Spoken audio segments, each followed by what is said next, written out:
June 23rd, 2026.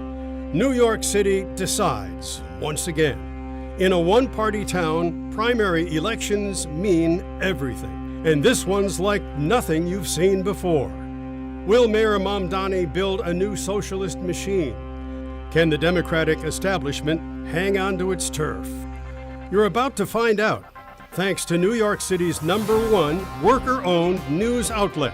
The Knicks did it in 5, now Hellgate's doing it live. With Jesse Edwards, Adlin Jackson, Nick Pinto, and Chris Robbins. Featuring your hosts, Max Rivlin-Nadler and Katie Wade. Streaming live from the Ruth Ann Harnish studio across New York City and the world. Your 2026 primary night coverage starts right now. Hello, and welcome to Hellgate's election night coverage of New York City's primary election, live from Hellgate's brand new, very own Studio H. I'm Katie Way. And I'm Max Rivlin-Nadler. We want to take a moment before we begin to acknowledge some new digs we have here. We're broadcasting live from Lower Manhattan at the Ruth Ann Harnish studio, funded by our generous benefactor, Ruth Ann Harnish. Real podcast listeners know.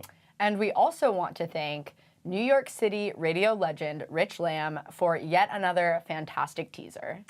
So it's been a rainy, sweaty day of voting in New York City, but our ever-ruthless reporters are still on the ground tonight, gadflying about this beautiful city to feed all of you politics hounds the freshest, hottest takes from on the ground. Tonight, we have Christopher Robbins reporting live from Antonio Reynoso headquarters.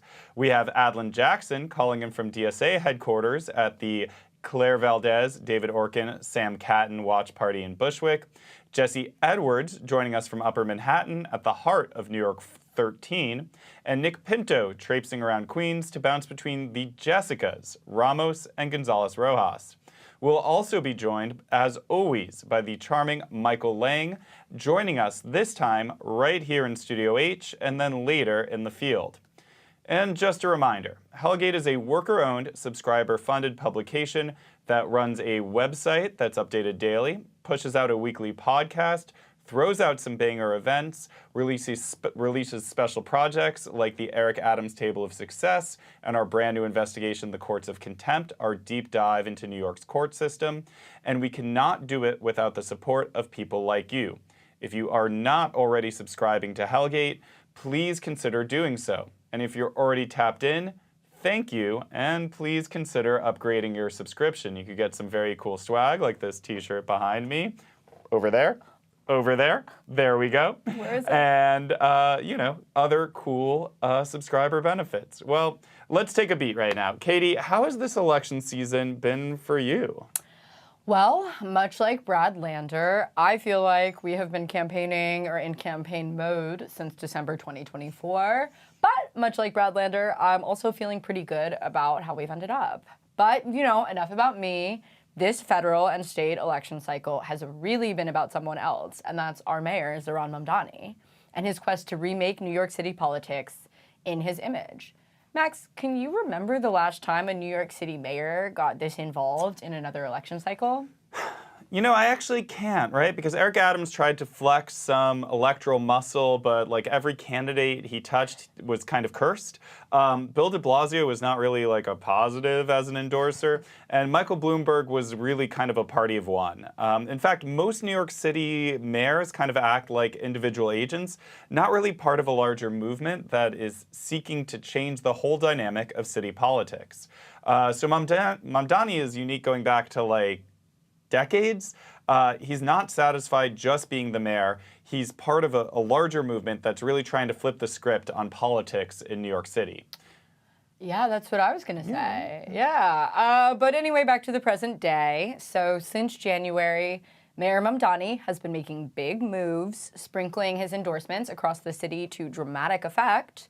After endorsing Brad Lander's run against incumbent and Jean's heir Dan Coldman in New York 10, the mayor stirred up New York City's left by endorsing Assemblymember Claire Valdez to fill Nydia Velázquez's seat in New York 7, a.k.a. the Commie Corridor. The dulcet tones of the International. And we all know who was not happy about that decision to back Claire Valdez. That would be Representative Nydia Velázquez herself, who picked borough president Antonio Reynoso to be her successor. But that's not really how elections work, is it, Max? No, lucky for reporters like us, it is not. You don't just get to choose who replaces you in elected office. But the mayor, he did not stop there. In the next couple of months, he endorsed a slate of candidates. A lot of them were New York City DSA endorsed, but some weren't.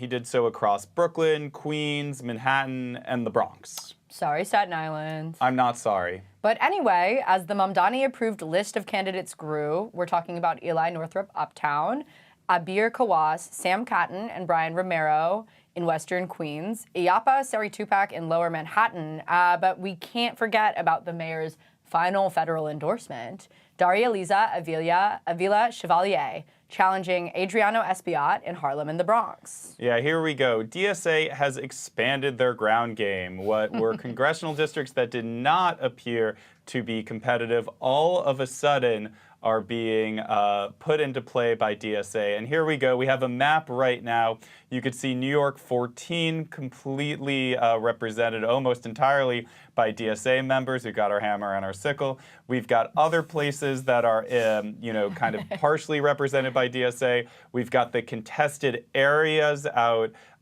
in the south of Brooklyn and central Queens.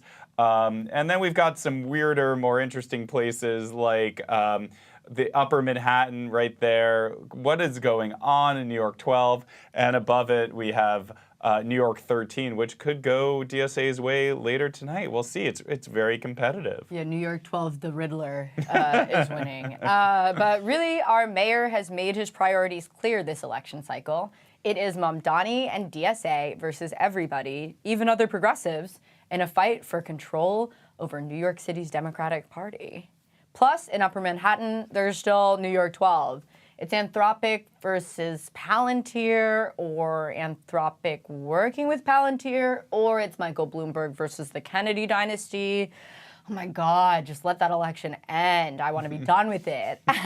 But meanwhile in Queens, complete wildcard Jessica Ramos is fending off a challenge on her state Senate seat from Assemblymember Jessica Gonzalez Rojas in a race that has gotten a little bit personal. Yeah, every other elected official around there hates her so much. Funny thing is, though, the district, the voters, they kind of still like her. So that's pretty indicative of this race where people want things to go one way and the voters might actually go a completely different way. It's all up in the air. I know, that's why people vote, right? So all told, this has been a pretty wild election season. We've seen spats about super PAC funding and real estate money, problematic tweets, casino collaboration allegations, the Park Slope Food Co-op, Jennifer Rajkumar, enough said. Doing her thing. Doing her thing. Backstabbing allegations, and so many cringe campaign videos. Basically, this election has had it all. And we're going to talk about it all tonight and give you some results after the polls close after this commercial break.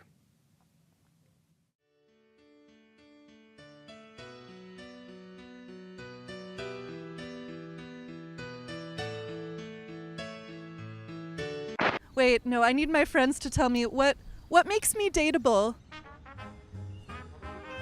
My name is Molly. I think I'm looking for someone who's on a similar journey to me in the sense that you were born geriatric and your body is slowly catching up to that. I love 19th century hobbies, crocheting, needlepoint, knitting. And I think really my ideal partner is someone who would want to engage in like an AARP friendly lifestyle.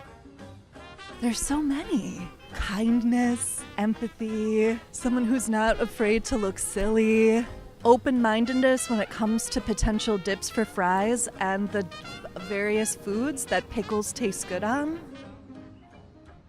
Someone who is unhappy with themselves and projects it outward. Insecure self-absorption. This is a very scenic environment to look up at the heavens and deeply reflect on past disappointments and romantic mishaps. My friends say the things I bring to a relationship are my unironic, boundless Midwestern joy that at first my friend Kate thought was a bit, but is sincere. My friend says that I bring to the table that I'm endlessly creative, extremely kind, and I have a real way with words, according to my friends who I love. Weird, cozy, kind. Thank you. Woo!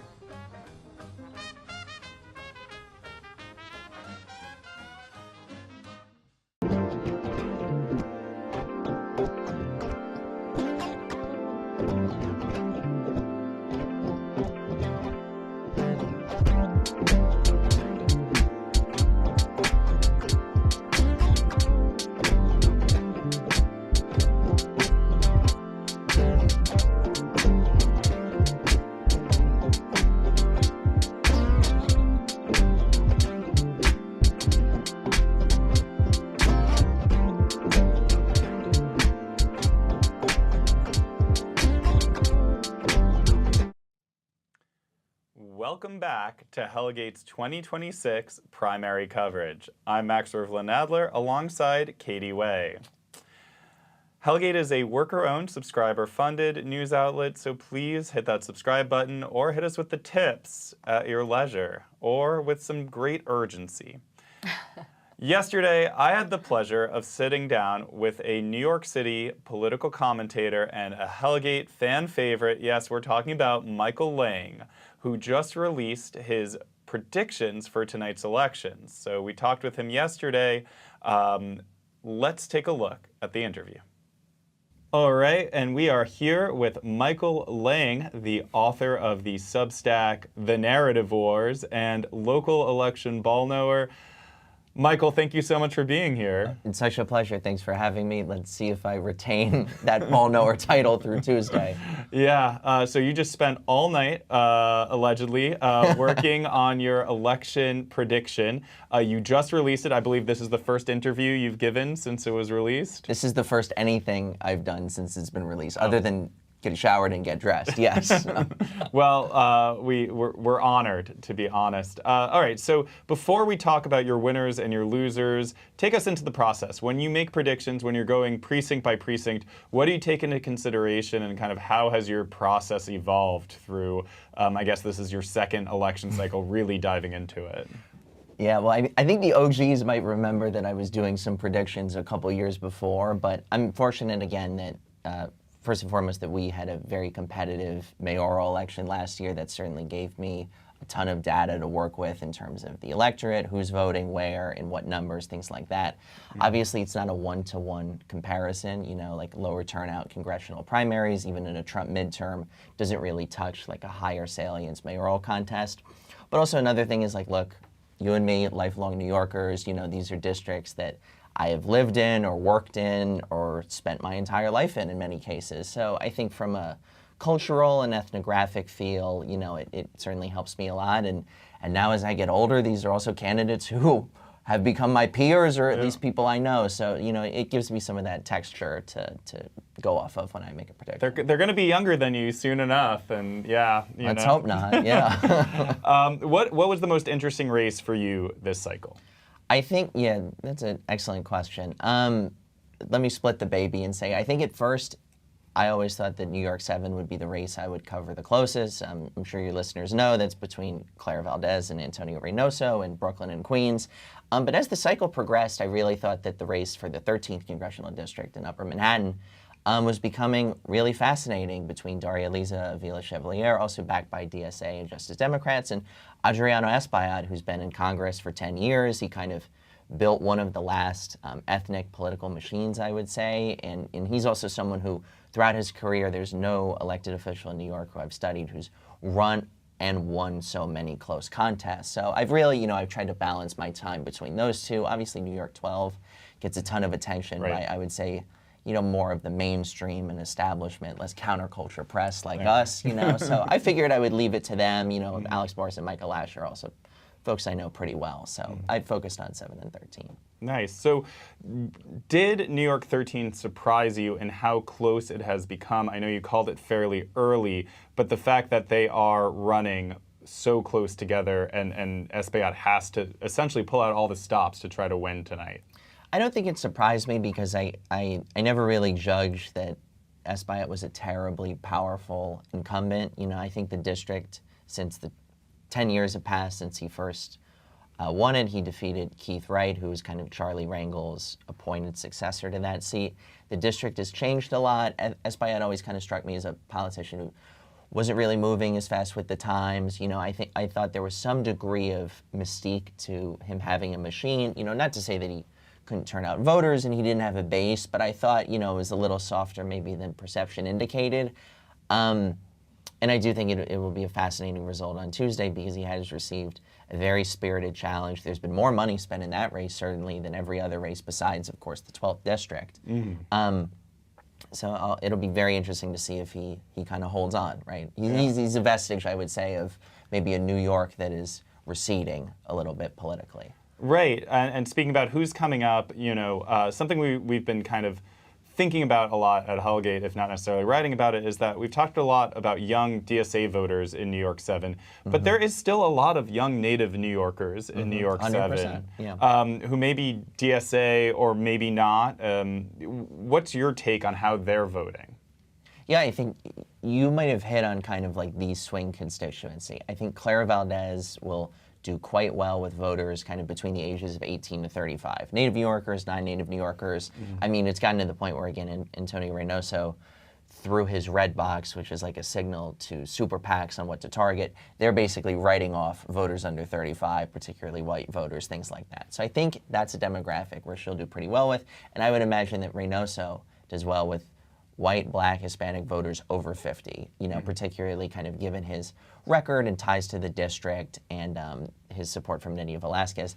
That kind of battleground that you kind of described in the middle is like voters, maybe elder millennials, maybe younger Gen X folks, native New Yorkers, non-native New Yorkers who maybe they're not like DSA members per se, but they certainly like Mamdani, they probably like DSA, they probably like the Working Families Party, and they're kind of in this age bracket that again is very well represented in this district, but it's like where are they going to swing? Yeah. I don't quite know. Okay. I think often that will be a real bellwether on Tuesday, certainly.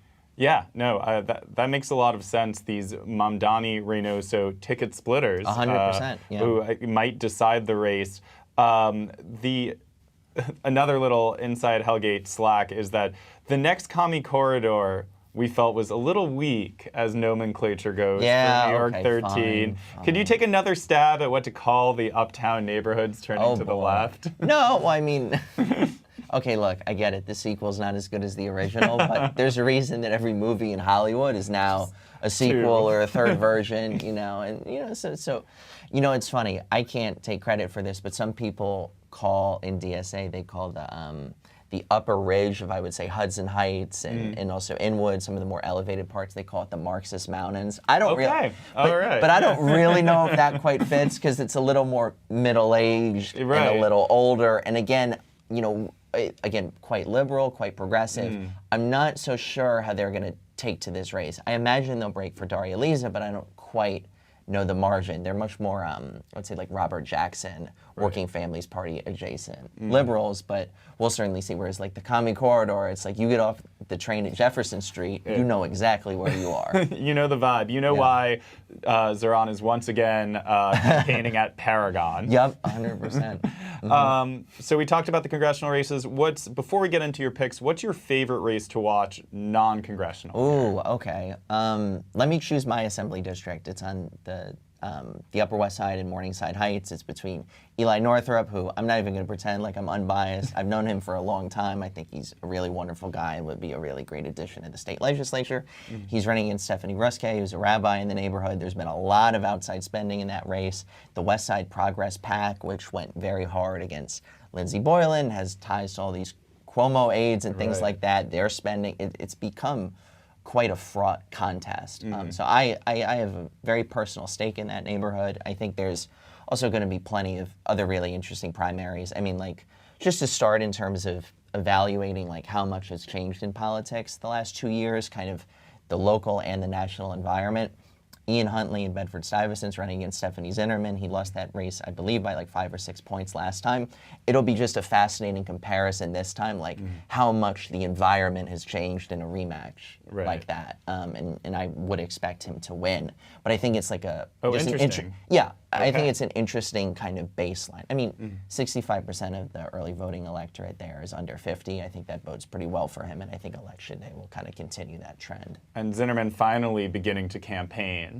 And, right. You know. I think also, like, there were, you know, the previous cycle, Ian Huntley did not have much institutional support at all. Hakeem Jeffries, you know, I think quite strongly tried to save Stephanie Zinnerman, and he was successful in that time. But I think a lot of folks kind of realize, oh, the writing's on the wall with this seat. Now the Working Families Party supporting him, AOC supporting him. Jeffries, I think, is not done nearly as much, you know, to try. I think, again, he sees the writing on the wall. So I would expect him to prevail, and I think it's a fascinating comparison of kind of where things were 2 years ago versus where things are now in terms of the trends benefiting the left more broadly. Totally, because even if, let's say, DSA doesn't win NY7 or NY13, obviously the electorate has completely changed, at least in these down ballot state races. Let's talk about one that does not involve DSA at all real quick.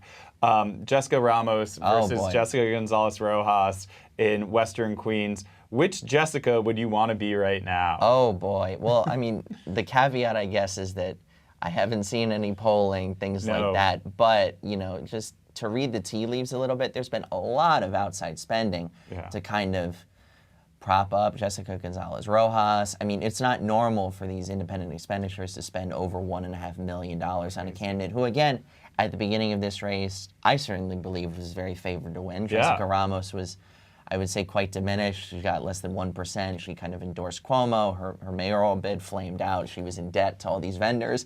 It looked pretty bad. There's also Jaira Montserrat in this race who could be polling, you know, I would say maybe more moderate or conservative-leaning Hispanic voters in parts of Corona, things like that. But I don't know, there's a lot of people who seem worried, so I don't know if I could say which one I would rather be, but it's certainly a lot closer than you would think, and it's all because of how they polarized this race along the lines of the casino. Casino, absolutely, and Ramos didn't just get out of the way. She put up a fight and has been posting and campaigning. All right, so, you know, like I said, it feels like no matter what happens in these primary races, New York City DSA will remain a political force to be reckoned with in New York City. Can the same be said for the Working Families Party if we see Antonio Reynoso lose, Jessica Gonzalez Rojas lose? You know, are they still considered somebody that you have to go and really try to get their support, or you can kind of go around them? I think I'm going to be magnanimous and say that the left is best when it builds broader coalitions, but I do think if Reynoso goes down and JGR goes down, it would potentially cement a new pecking order. You know, it would, I think, indicate to a broad amount of people, not just on the left, but kind of in this ecosystem, that the DSA is kind of cemented number one, and that last year isn't a fluke. But again, we'll see. You know, you can't take any of this stuff for granted. These things kind of ebb and flow. But and I mean, Brad Lander will win. Brad Lander's a pretty cadre WFP person. You know, so yeah, so that's we'll a see. given, right? Yes, it's a given. Yeah, people were like, "Why didn't you say Brad?" I should tweet something nice at him or whatever. But I'm like, "Congrats, Brad! You're going to Congress. You found a job, man." Yeah. You've been reincarnated as a congressperson. Yeah. Real quick, we'll dive into another non-DSA race. Does New York 12 tell us anything about the larger force or depth or staying power of the Mamdani juggernaut? Because this did not really involve him at all, even though he's a constituent. Has nothing to do with him. Yeah. This is just, you know, a district of where the last district of local institutions, as I've said. And I think that is to the benefit of Michael Asher. It's a much older electorate for the listeners. Micah was endorsed by Jerry Nadler. He's, you know, long-time figure of West Side politics.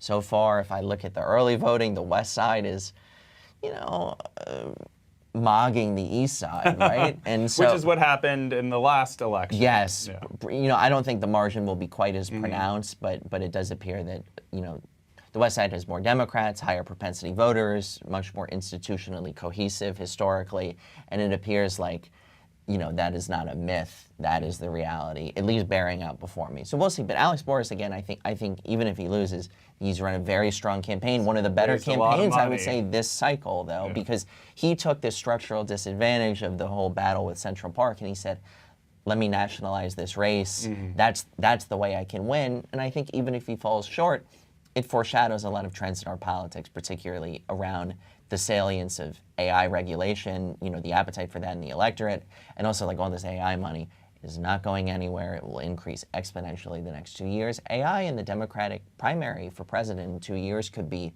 a top 2, a top 3 issue, you know? So, you know, I hope he lands on his feet. He's a nice guy.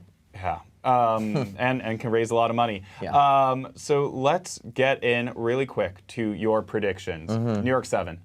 I had Claire Valdez winning by 2 points. I think originally I would have probably had her winning by a greater margin, but the Satmar Hasidim of South Williamsburg, for those who don't know, there's a large Orthodox Jewish community there, and they're also kind of moving into parts of Bedford-Stuyvesant. They practice block voting, kind of it's in accordance with who their rabbinical leaders endorse. They are block voting for Antonio Reynoso. So far of the early vote electorate, they're close to 16% of the vote. And so this is like a 90-10, 95-5 constituency, so that gives him a big cushion. You know, your listeners are like, what, this is the commie corridor. It is the commie corridor, but, you know, and the different kind of communism. Yes, and the Satmar, very interestingly, are also anti-Zionist, just probably not in the way that the viewers here might be anti-Zionist. You're doing it wrong. Yeah, right, exactly. So I do think that will be a real floor raiser for Reynoso, and I think it makes the math more complicated for Claire Valdez, but I released a predictions today. I do think she'll do quite well in a lot of the core DSA neighborhoods. Again, Reynoso represents Brooklyn. She represents Queens. I think Queens is an opportunity for her to kind of open up a lead in Long Island City, Sunnyside, and a couple parts of Astoria. So I do think she'll eke it out, but I think it's going to be a little more dicey than people think. Yeah, we'll know very shortly. And then Uptown, New York 13, the other big race to call. Yeah, you know, a month ago I was really feeling quite bullish that Daria Lisa could pull off an upset. I liked the sleeping giant dynamics of that race. I didn't think Espaillat was taking it seriously, things like that. But I mean, man, there's been a lot of outside spending. I mean, multiple millions of dollars. And Daria Lisa, you know, she's an organizer, but she's not an elected official. She has like these tweets that have really been surfaced and sent in mailers and on TV ads and things like that. And I do think it will do some damage amongst older voters, which are a really important piece of the electorate, not just for her, but also voters that Espaillat are trying to win over. I think if Daria Lisa was like an elected official of even like 2 or 4 years, I think she wins this race by 5 or even 10 points going away. But I think the deluge has hurt her quite significantly, and I think Espaillat might hang on by a couple points. But we'll see. Of the 3 races that I predicted, it's kind of the one I feel like I have the worst feel for, you know? So, and I mean, look, I always hope to be right, but sometimes you're wrong. You know? So we'll find out. Well, last year you were extremely right, and you always make the right decision hanging out with us. Of course. You'll be running around the city tomorrow night and appearing on the live stream we're currently on right now. So thank you so much, Michael. Such a pleasure. And we'll see you in the field. All right. Shake on it.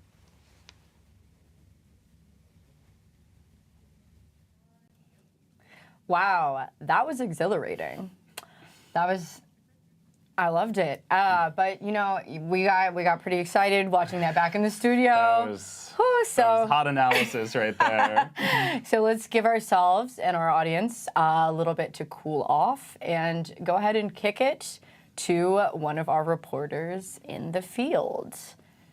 We are looking to speak to Chris Robbins, who is live right now at Antonio Reynoso's party in Bushwick at Xanadu. And Chris has been talking about this. Chris, good to see you. You've been talking about this all day. You know, you kept saying, can't wait to put my skates on. I can't wait to show everyone my cool tricks. You know, how's the rink? I gotta say, you know, this was a venue change. Actually, they were supposed to have their party in Williamsburg, near the base of Williamsburg Bridge. did not give me enough time to use my Hellgate stipend for a new pair of skates. I'm going to take that up with HR later. But yeah, people are skating around, and you guys play your cards right. We'll see. Ooh, so Chris, what do you make of this late stage venue change? It seems a little off-brand for Williamsburg's favorite son. No? Maybe a little bit. I mean, I think it's probably one part boring logistics stuff, another part Claire Valdez's party is a hop, skip, and a jump away from here. And if you can throw your victory party right next to your nemesis, why not? And it is, it's pretty kicking in here. There's I don't know if you could see it, but the press is sort of hemmed in the center of the roller skating rink in what I'm calling a First Amendment cage, which I take to mean a metaphor for protesting and covering politicians in the Mamdani era. But no, it's really just press here at this point, and a few people munching on fries. Gotcha. So what's the playlist like? You hearing any bangers yet? It's funky. It's just pure funk right now. I don't know. I mean, I'm hoping to see. Look, I would love for some of Reynoso's allies in the city council, like Sandy Nurse, like Lincoln Ressler, or some of his allies in state government, like Tish James, to roll through. Would love to talk to them about how, what they think about how this election means for Democrats and the Working Families Party. But yeah, so far, nothing. Gotcha. And then not to drop any crazy Xanadu knowledge on you, but I know that when you go, you have to sign a waiver. Do you foresee that being a bottleneck for the borough president's election night party, that everyone's going to have to sign some paperwork before they get in? Did you have to sign anything? It was for me, as a matter of fact. Yes, it was extremely annoying to have to sign a waiver. But again, that just means the chances of me doing my next hit on skates is that much higher. And shout out to my physical therapist, Adrian. I'm sorry if I have to do what I have to do later tonight.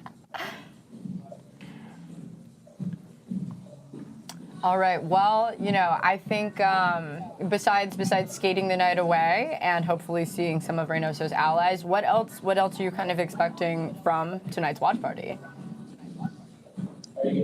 Yeah, I mean, I think much like last year, the mood right now is, and by last year I mean we were at Mamdani's victory party, obviously, but it felt like anything could happen, and right now it kind of feels that way. I'm sure you guys heard from some of our other experts that turnout is not what it was last year, obviously, but it's also a little bit higher than it was in 2024.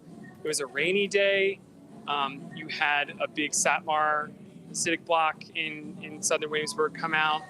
16% of the early vote. They're solidly for Ramos, but you saw the early vote amongst younger New Yorkers sort of pop towards the end of early voting. So I don't know. I mean, I think anything could happen. I'm also told that if Reynoso wins, he's going to perform a dance on skates. So selfishly, I hope he wins just so I can see that. And yeah, I think this is a big night, obviously, for the Working Families Party, and for Democrats in New York City who maybe don't like the way maybe DSA rubs them the wrong way, right? And this is a good test of their mettle and their power. And yeah, I'm really curious to see how this shakes out. Whether it's going to be 9:30, we're going to know, or whether we're going to be here much longer biting our nails. All right. Chris, thanks so much for talking with us. We hope you really do get to skate the night away. I certainly have some FOMO here in the Hellgate office, the Studio H, the Ruth Ann Harnish studio. But, we got to stay at home. We're not wet. We have nice air circulation here. We're sitting down. We're not risking bodily harm. No waivers necessary. So I'm feeling pretty good right now. How are you feeling, Katie? I feel awesome. Awesome. All right, and on that note, we'll be right back after a word from one of our sponsors.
This is Frank Setio.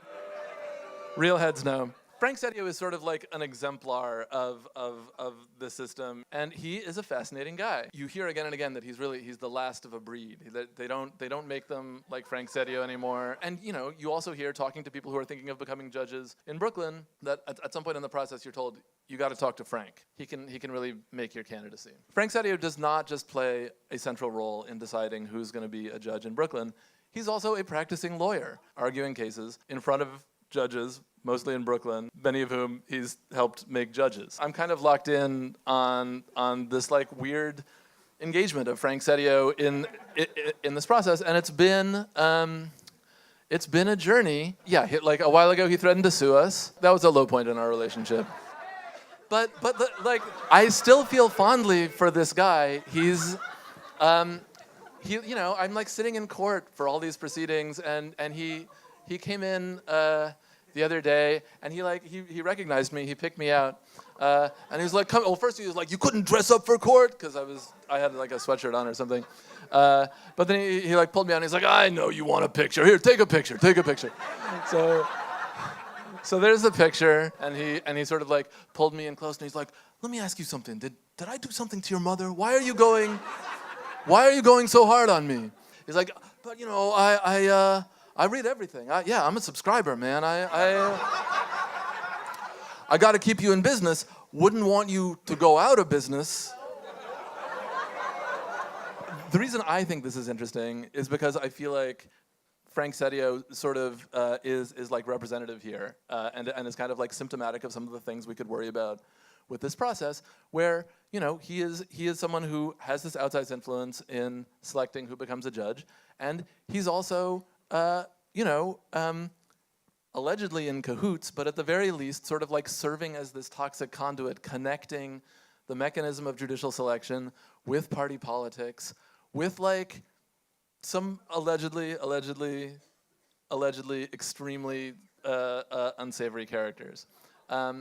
And so like that doesn't seem like an optimal situation, and people are thinking about, is there some way we could do this better?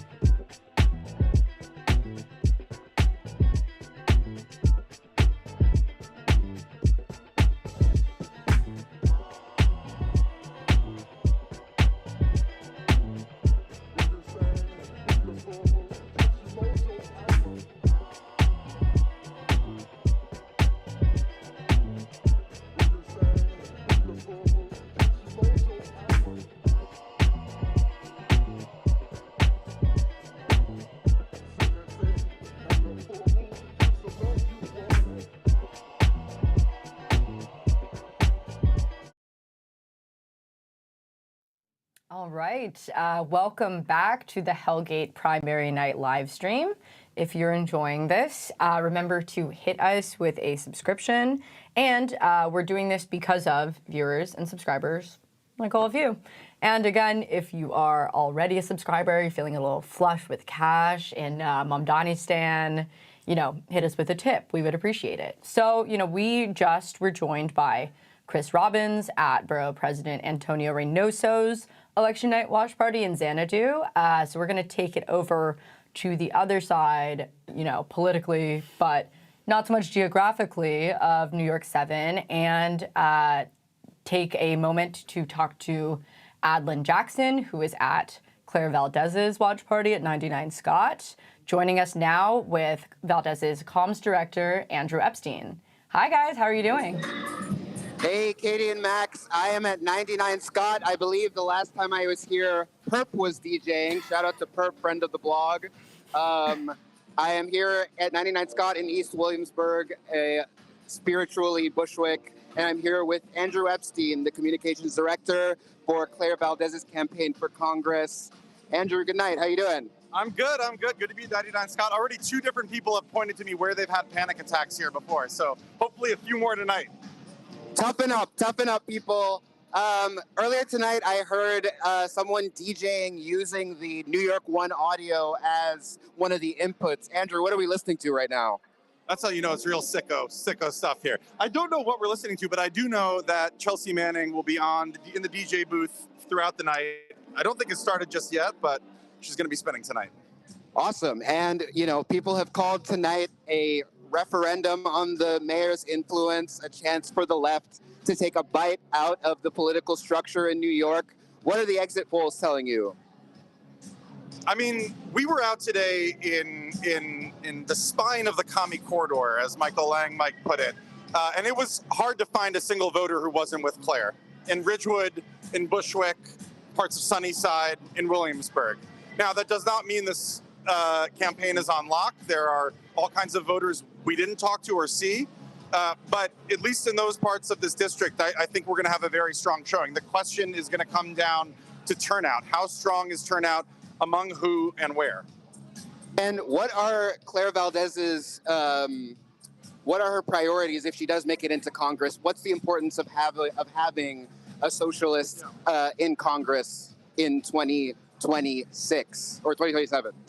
You know, I could rattle off all of the headline policies, which I think people probably know. I think the most fundamental thing Claire Valdez is going to bring to Congress is the experience of a working class person who transformed their life and discovered their power through union organizing, through confronting powerful institutions and scary things and finding that bravery and courage, and in the process transforming themselves alongside their coworkers. That is a perspective that is not common in Congress. There are very few people in Congress who have had the experience of organizing their union, and it is a profound one that powers every other political confrontation that she will have in Congress. So she will be fighting to abolish ICE, for Medicare for all, to block the bombs, but most importantly, she understands how power works and how to overcome it through organizing. Great. Thanks a lot, Andrew. Thanks for joining me. Katie and Max, I'm going to send it back to you. Shout out to Ruth Ann Harnish. Yes. Oh, right. Real fans. Yeah, Real Andrew Epstein, fans. real fan. All right, so folks, we saw both sides of New York 7. Now we're going to take it over to a completely different race over in Queens. This is a state Senate race between Jessica Ramos and Jessica Gonzalez Rojas. We are going to go now to Jackson Heights, where Nick Pinto is at the Jessica Ramos Election Night Watch Party. There we are. Nick, last year you interviewed Jessica Ramos in kind of a similarly lit room at the Andrew Cuomo party. Vibes are fairly similar. How has that moment a year ago led to this? Well, you know, a lot of people were really upset with Jessica Ramos for endorsing Cuomo. They saw that as a pretty serious betrayal. You know, I think it's one of the factors that gave rise to her being challenged for her position this year by another Jessica, Jessica Gonzalez Rojas, whose campaign watch party we're going to be visiting shortly. But so, yeah, here we are in a hotly contested election. And reporting live from the set of the film Backrooms. Sorry. You know, you mentioned it briefly, but what role has Mets owner Steve Cohen played in this election?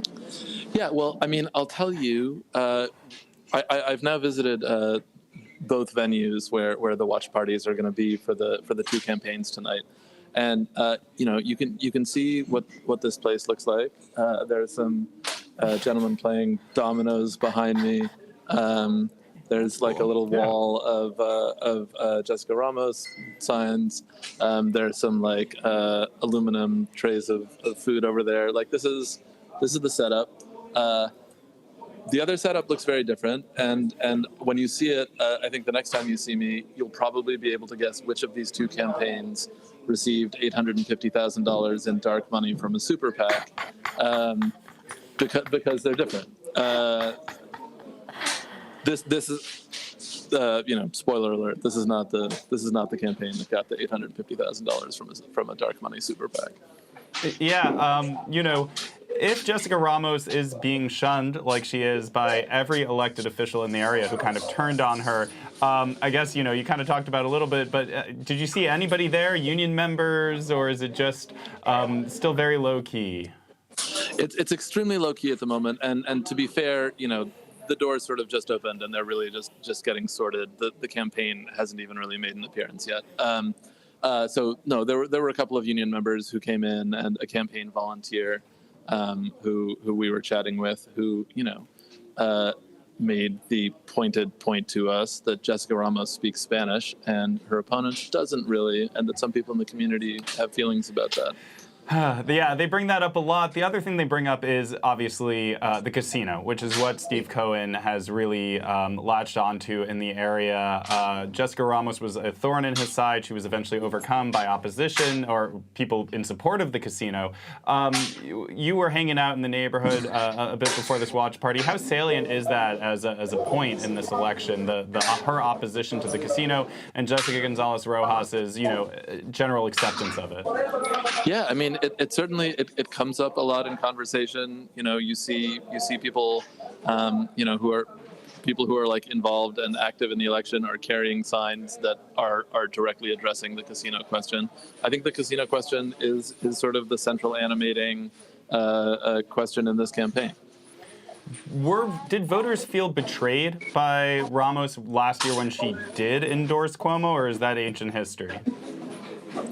I've spoken to one person, certainly, who feels that way in my travels today. I think in some of your conversations, certainly with nonprofits and like organizations and other elected officials, I think that comes up a lot as sort of a justification for this primary challenge. Mm-hmm. All right, Nick, thanks so much. We will see you very shortly at the next election night watch party you're heading to, Jessica Gonzalez Rojas, which I hear is gilded and features caviar, etc. It's going to be a hot tub and oysters and lobster for everybody. Yeah, watch me with some champagne. Yeah, Nick comes out with grills. Yeah. All right. Okay. Let's see, where do we go next, Max? I think we should go out of Queens, like we spent a large portion of this broadcast, and maybe take it uptown. I think you're right. I think we are going to go ahead and take it over to our treasured colleague, Jesse Edwards, who is currently uptown at Daria Liza Avila Chevalier's watch party. Jesse, new lady in red in town. How's it going? Hello, guys. Yes, we're here in Hamilton Heights at Sofrito. It's been absolutely beautiful up here. We've just been watching the sunset over the Hudson River, getting set up, and getting ready to start seeing some results roll through in this incredibly tight race. Yeah, I mean, Jesse, you have been covering this race for a little while now, and I think it's striking that it's been such a beautiful evening because this contest certainly had one of the ugliest ends of any of the primary races that we've seen so far. So, Jesse, for our friends at home who haven't been keeping up, can you talk a little bit about what the race for New York 13 has devolved into? Yeah, Katie, it's gotten very ugly, particularly in the last 48 hours. I mean, I was reflecting today, and today's race is a completely different race than even a month ago. Mm-hmm. So I've been following this New York 13 congressional race really closely. I actually sat down with the challenger, Daria Liza Avila Chevalier, at the end of May. We got together at a park in Williamsburg, and we sat down, and this was before Mayor Zoran Mamdani endorsed her, I should say. And we sat down, and she told me about why she wanted to run for this seat. She's a pro-Palestine organizer. She's been an organizer in the district for 14 years. And she said that she wanted to challenge Adriano Espaillat, who's known as the Dean of Dominican elected officials, because she thinks that he's been absent in the district. Avila Chevalier is someone who is she's, as I said, a pro-Palestine organizer. She studied in Palestine. She is a Columbia University alum, a friend of Mahmoud Khalil, who helped to free him from ICE detention. She says that Adriano Espaillat didn't lift a finger to help Mahmoud Khalil, his constituent, when he was detained. So these are just some of the reasons that she's running. She's also pointed out when we sat down that day that Espaillat has taken more than $330,000 from AIPAC during his term in Congress, and that people wanted to see change. So this was a beautiful, relaxed day. We were sitting in the sun on a picnic rug. 2 days later, Mamdani endorsed Abela Chevalier, which I think might have even been a surprise to her. It was certainly a surprise to Adriano Espaillat. There was apparently a pledge made that Mamdani would endorse him, a pledge that was broken.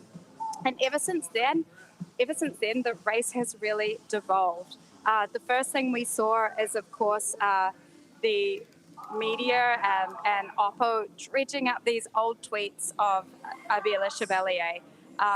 These were tweets that were posted to social media in 2019, 2020, things like fuck Kamala Harris, things like Joe Biden is a rapist, and other abolitionist stances that Abela Chevalier, I think, stands by.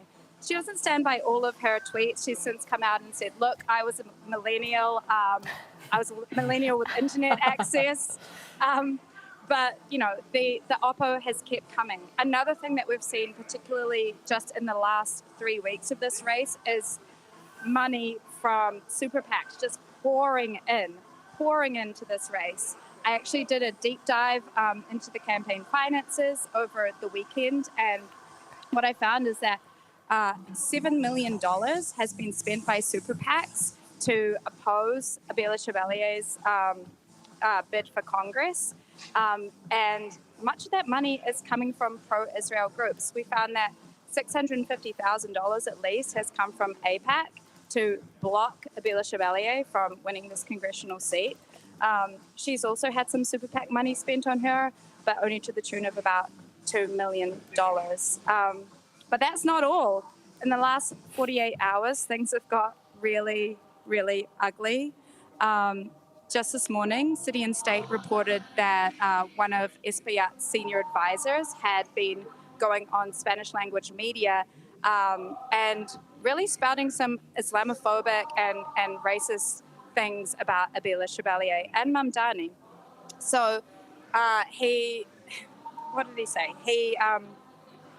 He was apparently casting doubt on Dario Litz's Dominican heritage. I mean, this is a person whose grandfather fought in the resistance against dictatorship in the Dominican Republic. But he also went on to say that Mamdani and Abela Chevalier they wanted to turn Washington Heights into a Haitian Muslim community. So basically fear-mongering about some sort of great replacement theory. Mamdani was actually forced to come out in the media this morning. He was denouncing the anti-Black sentiment that Espaillat's senior advisor is spouting. And Dario Litza has basically called it a smear campaign. So it's gotten incredibly ugly.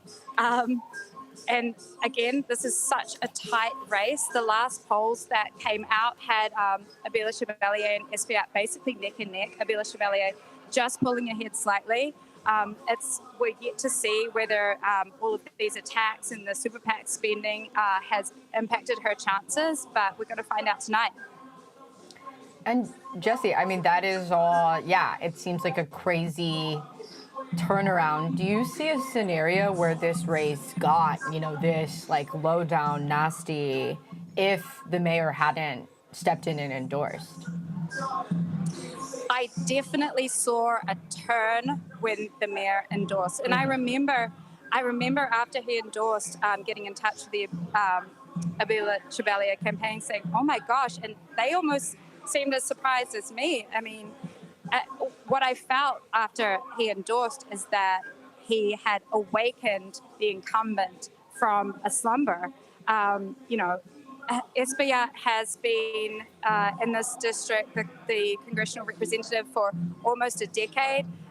He served 5 terms, And now he has a serious challenger, a really serious challenger after Mamdani endorsed. I mean, this is a district that Michael Lang has called Commie Corridor Junior because voters in this district went for Mamdani plus 19 points in the primary last year.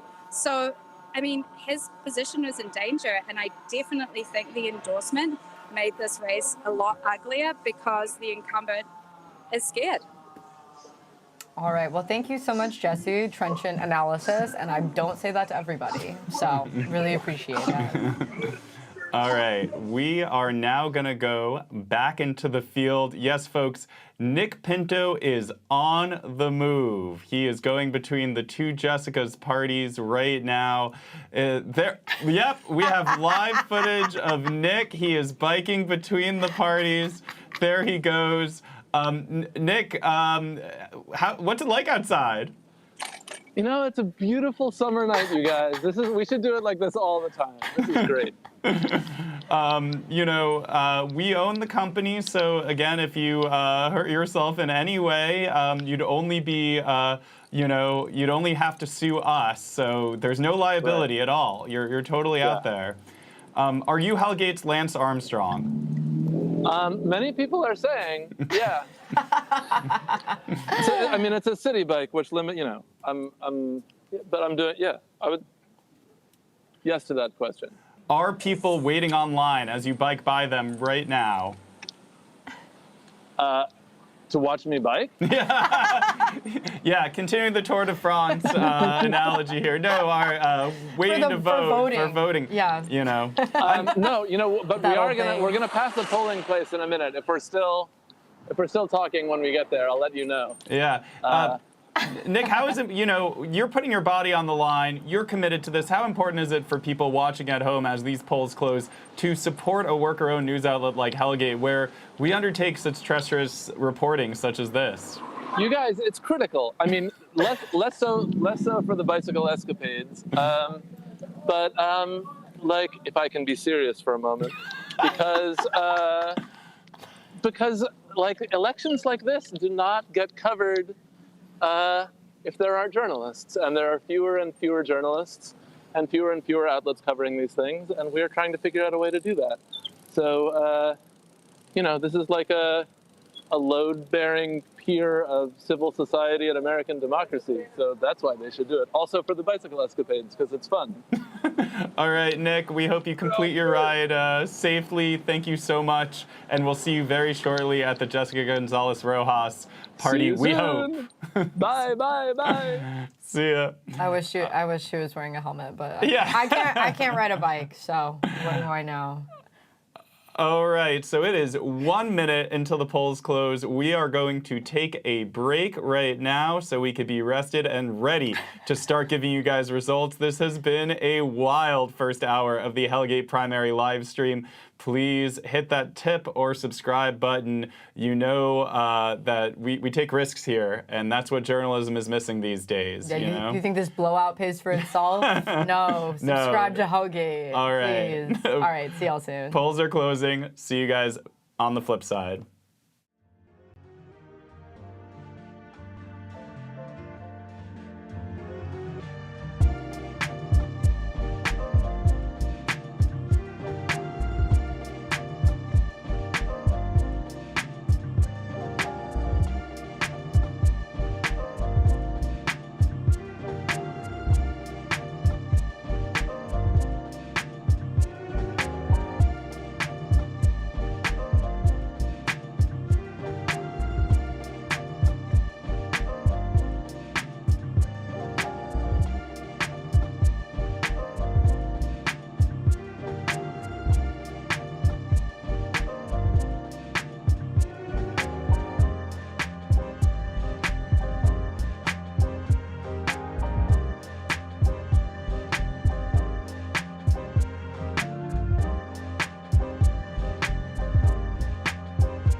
Somebody got to win. Somebody got to lose. Why do I always have to lose? Hey, my name is Joseph McNeil. I'm looking for a sexy, beautiful, I don't care what color you are, because I take them all. I love them all. I'm 60 years old. I feel like I'm in my 30s, and I'm a lover. I'm looking for a 28-year-old to 38. You could be a little older, but as long as you're taking care of yourself and your body looking sweet. I just got out of 2 bad relationships, and I don't want to go into a third one, so I'm not going to rush anything. We can go out to eat, have a good time, and we just chill out, and we take it from there. Oh, I'll be chocolate. Just taste the candy bar, that's it. It's an almond joy. You're going to enjoy yourself. But guess what? I love women. I did 33 and a half years upstate in the prison system. I lost so much years of my life back and forth to prison like a jackass. But now I finally woke up. I learned the law. I practice Islam.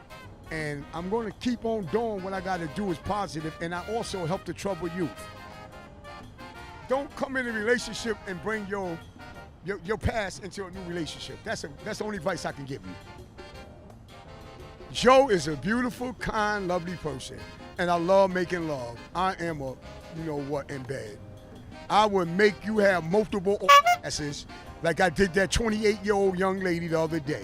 You know what I'm saying? She was so sexy, beautiful. She wanted to have my kids. She said, I love you. Oh, my God. No one has ever made me have multiple orgasms like this. And I said, baby, I'm going to continue making you have multiple. Can I say that?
All right. Hello, everybody. We are back and better than ever, dare I say. This is Hellgate's primary night coverage live. Once again, if you like what you're seeing here, please subscribe, read our website, etc., and hit the tip jar. Max and I need to be in head-to-toe designer by 2028. Let's make it happen. But, anyway, enough about that. A little birdie told me that it is time for some results. We are, in fact, getting a little whisper from New York 10. Yeah. What's that sound, Max? Well, it looks as though Brad Lander is on his way to a victory over Daniel Goldman. That's in New York 10. Brad Lander, the former comptroller for the city of New York, who ran for mayor, lost, but at the last second, cross-endorsed with Zohran Mamdani, setting up a collaboration that carried through to Brad Lander's run against the Levi's heir, Daniel Goldman, who won this race with just over 20% of the vote. I believe that was around 4 years ago.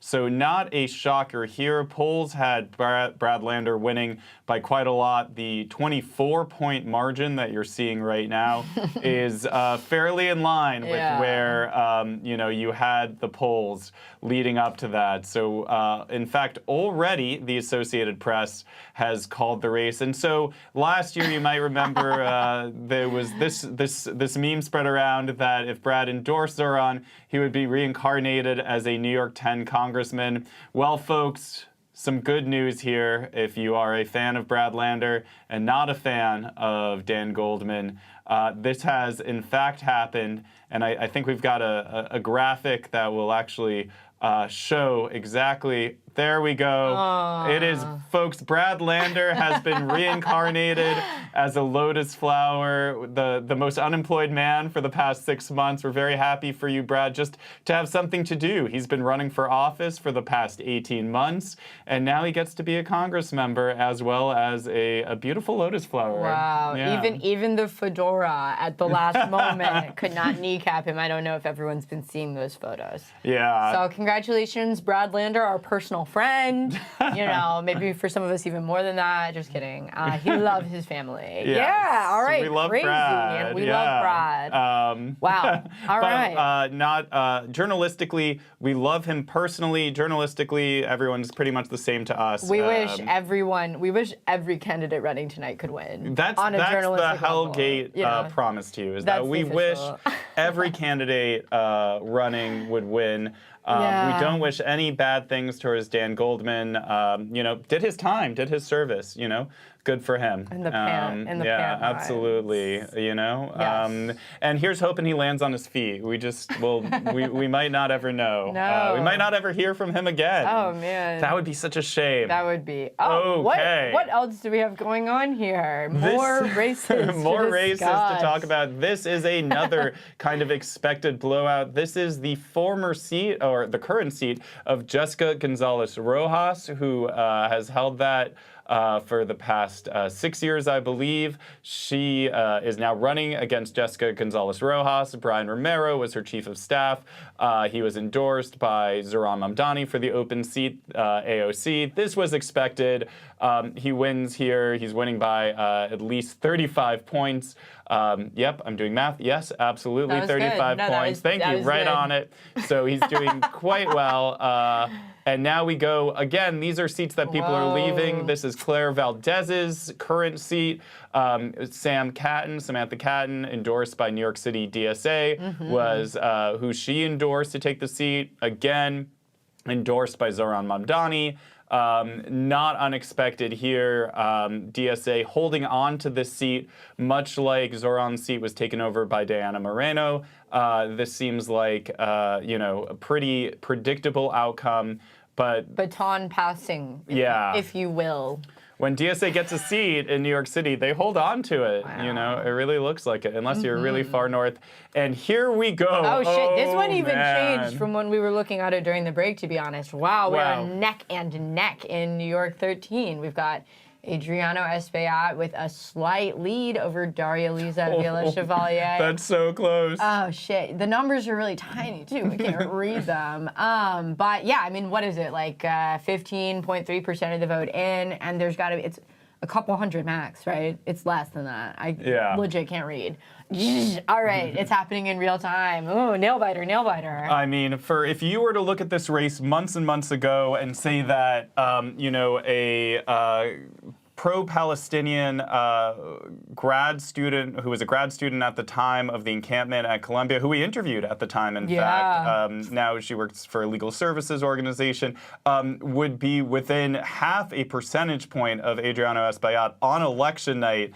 Man, that is razor thin. All right, we head on over to Central Brooklyn. What are we looking at, Katie? We are looking at the race between Christian Celeste Tate and Eric Dillon, who is the incumbent. So, Mayor Zohran Mamdani made a point of, even though, I think Christian Celeste Tate, or correct me if I'm wrong, was on the DSA slate, the mayor said that he was choosing not to endorse anyone who was running against an incumbent like Eric. Nevertheless, it seems as though Christian Celeste Tate has persisted with 24% of the vote in. That is a pretty hearty lead, although, Max, the refrain of the evening, this is kind of something that we saw coming. Yeah. And maybe even made graphics around a wave of a certain color, if you will. And whoa, that's crazy as fuck. All right, sorry. All right, here we go now to obviously the hotly contested New York 7, where Claire Valdez appears to have a 15-point lead over Brooklyn Borough President Antonio Reynoso. The early vote was expected to actually skew much more towards Antonio Reynoso, given that Satmar Williamsburg, which came out and block voted for Reynoso, really did, come out in early voting. They also voted today, so we'll see how these numbers change as we go along. Again, these are congressional races, so the actual raw vote numbers are not that big. People can really make up ground in them. That being said, a 4,000 vote lead for Claire Valdez is quite large at this point in the race, with 30% in, 6.6 for Julie Won. Not really a factor in the race, especially because it's not looking very close right now. So this was looking at as a very close race. This was looking as a race that might have been as close as Vila Chevalier and Espaillat.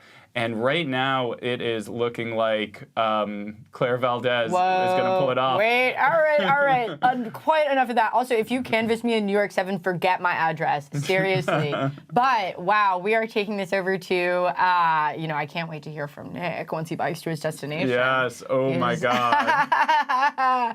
This is crazy. Senate District 13. Max, what are we peeping? We are peeping kind of what I was picking up on my reporting last week, that even though there was, and again, everything could change. This is just the early vote, but then again, these are small districts. Every vote matters, and right now you've got Jessica Ramos with a 6-point lead. Hera Montserrat, not a factor in this race at all. Doth my eyes deceive me? Wait, whoa! Okay, so, wow, that's what, Now we know. That's something so crazy about numbers. Voting. And voting happens in real time, folks. And actually, we've got Jessica Gonzalez Rojas now ahead. But still, like I was saying before, things flipped very close. That is just 500 votes. Jessica Ramos with 39%. Jessica Gonzalez Rojas, 48%. We'll see how this comes in. Only 26.4% of the vote is in right now. So a nail biter there too, although, given this new tranche of votes, I'd rather be Jessica Gonzalez Rojas's extremely ornate and very cool party. That Nick is going the right direction here. I know, looks like Dom Perignon is back on the menu, boys. All right. Yeah. What other races will we see? Oh, yeah, intriguing. Tell us a little bit about this one. Sure. Assembly District 56. We have incumbent Stephanie Zeinerman and Ian Huntley. Again, another DSA endorsee running against an incumbent. We actually had our own Adlin Jackson profile Ian last year. We have been watching this race with a degree of interest. Some of Zeinerman's constituents say that she hasn't done the most as an assembly member, so kind of, ripe for a primary challenge. But, you know, on the other hand, and again, not my words, you know, this isn't where I've reported out of. We were a little bit, you know, curious about a potential swag deficiency from our challenger. Yes. But, you know, again, so far, wow. All right, back to home base. Yeah, Katie, you might have to talk a little bit about this one and your twisted twin, Jennifer Rajkumar, who is right now being defeated by David Orkin with 53% of the vote in by 10 points. Folks, this is the beginnings of what appears to be a red wave cresting across New York City right now. Katie, pour one out for Jennifer Rajkumar. Is this it? I mean, I don't know. The night is long, and so are we. I will say, I've been running into our current assembly member everywhere. Yeah. And today she said, "You're all over the place. I see you all the time." So that was interesting. And check out the Hellgate Live blog for more about that. But right now, we have our Vikingist colleague at our winning Jessica-ist watch party, and that is Nick Pinto, coming to us live from Jessica Gonzalez Rojas's party. You know, but before we kick it to Nick, you know, just well, actually, oh my God, he busted down the door with his city bike, and now he's there because with the graphics changing, he really didn't know where to go, and now there he is. Wow. Well, this does look can't deny nicer. Nick, me. what's up? Hey, how's it going, guys? Good. Wild. What are the vibes? The vibes here are, I would say, more festive and optimistic. Some early numbers just came in. I don't know if you've already gotten to them, but it sounds like Jessica Gonzalez Rojas is up something like 600 votes, with maybe 30 or 35% of the votes counted. So, not an enormous margin, but better being up than being down at this point.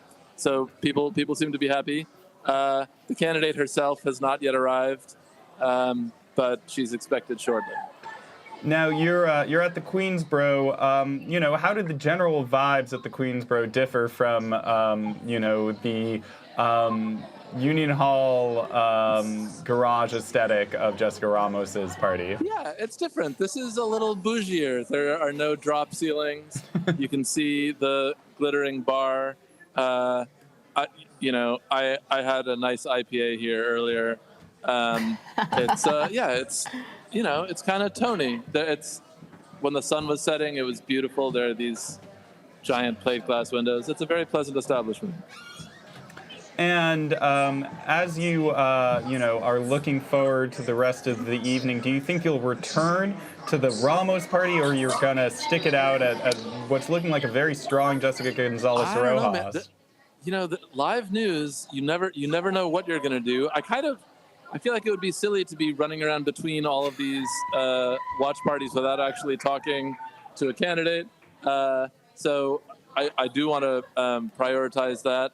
I think it would be amazing to end the night with Jennifer Ramos in her lair, celebrating her victory and telling her haters to eat a bag of dicks.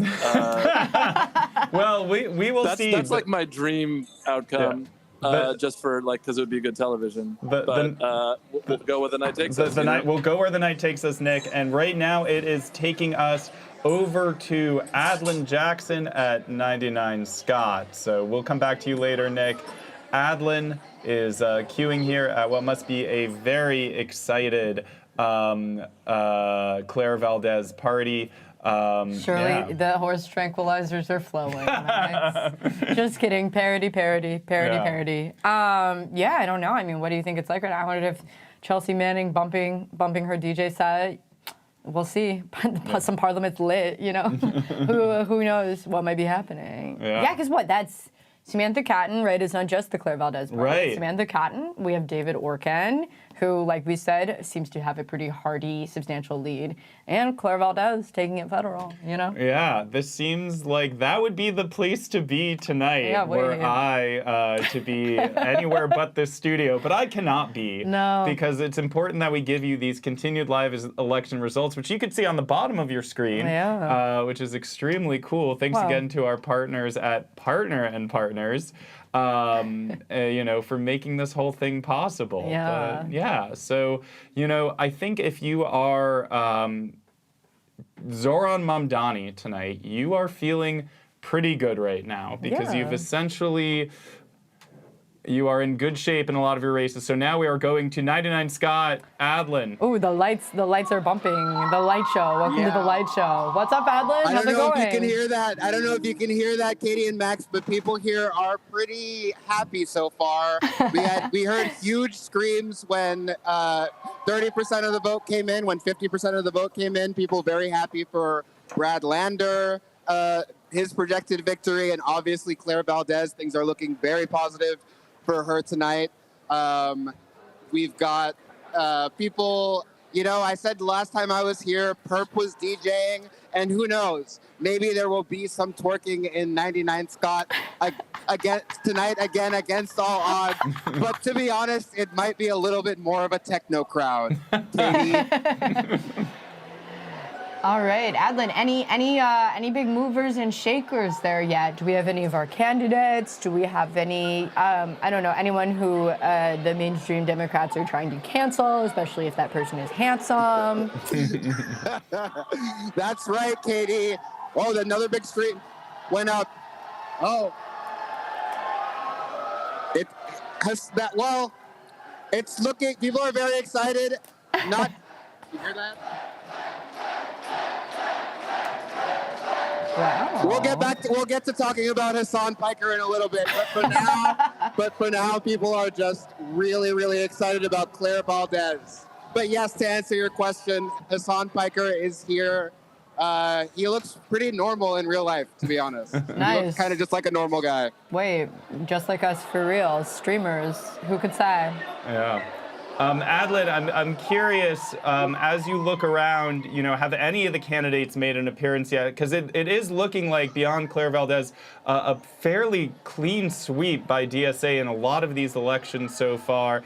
David Orkin, Sam Catton, who won the race here, or is close to winning the race here, or do you think they're going to come out with separate dance moves, maybe vamp for a while, be behind a curtain? David Orkin do jump style.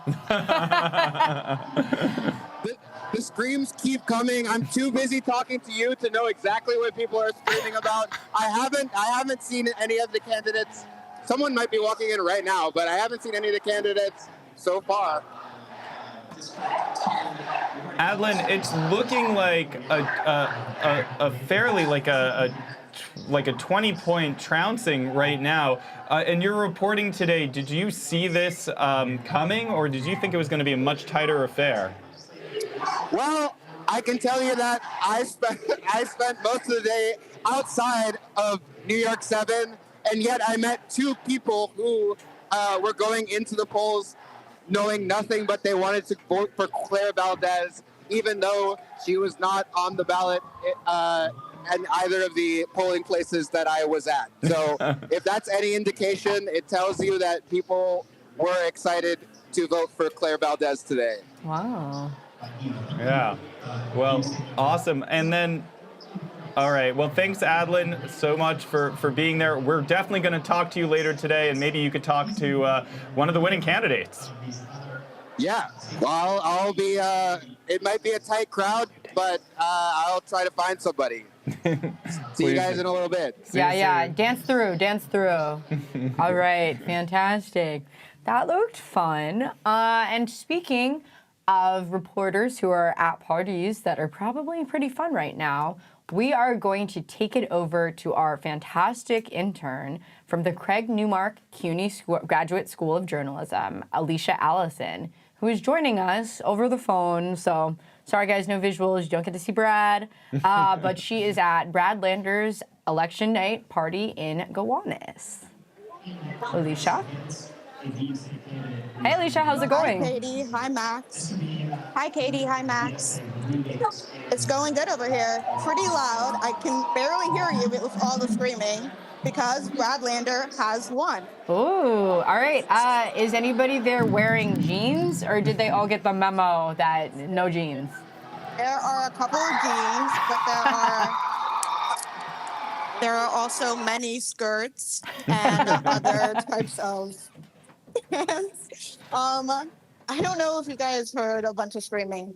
We did. How's the mood? Are people acting victorious? Yes, very excited. Basically bouncing off the walls. I'll have a video that I'll share, but it was pretty crazy over here. Yeah. So is Brad in the house? Not yet, as far as I can tell. But rumors are that he'll be here, and also Mamdani might make an appearance. Busy bee. All right, Alicia. Anything else big to report?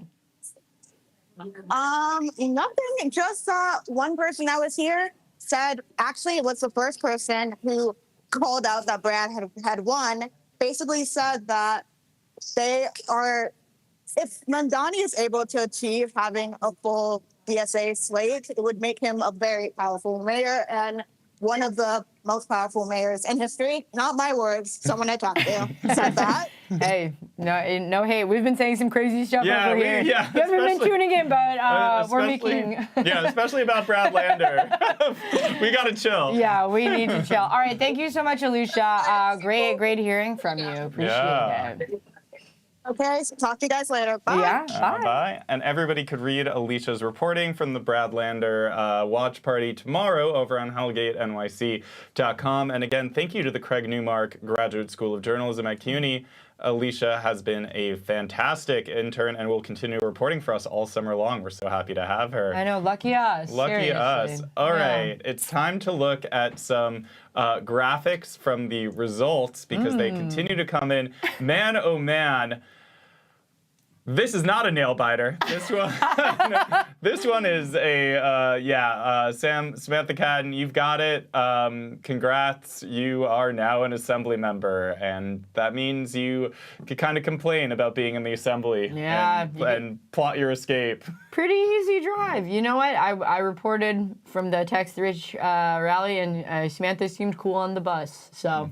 That's awesome. All right, New York 12. Well. This is one that we've been looking forward to for a while.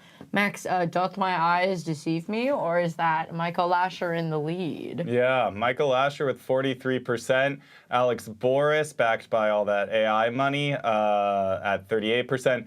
And Jack Schlossberg with just 12%. Oh, no. Good night, Jack. Night. Yeah. You can take a nap now. I mean, that was pretty nuts, though, when we were acting like he was going to win. It was a moment. I don't know. You know, he's handsome. He's handsome. All right. But that doesn't matter, you know. And I don't even see that, so. We go now to my assembly district in Lower Manhattan, and there is Iapa Saratupak. I nailed it. We have Katie doing most of the pronunciations of names tonight. Hey, it's all love. It's all love. No. And Iapa. Iapa? Oh, God, I had it one time. No, Iapa. you nailed it the first time. I nailed it the first time. But that doesn't matter. And we're all going to learn. We all learned how to pronounce Barack Obama. Exactly. So that's actually not a hard name. No, that anyway, was easy. What is up at Assembly District 65? I got proudy, but Iapa is up 53% if you round up. This is yet another big pickup for DSA. Seriously. And, okay, Katie, talk a little bit about Jennifer. My encounters with current Assembly member, but looking like not for long, Jennifer Rajkumar. Yeah, so I actually ran into Assembly member Jennifer Rajkumar when I was getting a 4 p.m. breakfast the other week. We had a quick conversation at the park outside of Mount Everest Deli. She said that she did not love Hellgate's previous coverage. I invited her to do an email interview with us, and then I played email tag with a volunteer on her campaign. For a couple weeks, she never got back to us. So that's, I can only imagine David Orkin did do an interview with me, and I have to take credit for his 17-point victory. Yeah, you know? What is the lesson we learned, folks? What is the lesson we learned? Talk to Hellgate. Answer Hellgate's emails. Well, folks, we are looking at an extremely close race in New York 13 with 75% in. That is 51% for Daria Liza Avila Chevalier, and we are going now to Jesse Edwards at the Avila Chevalier party.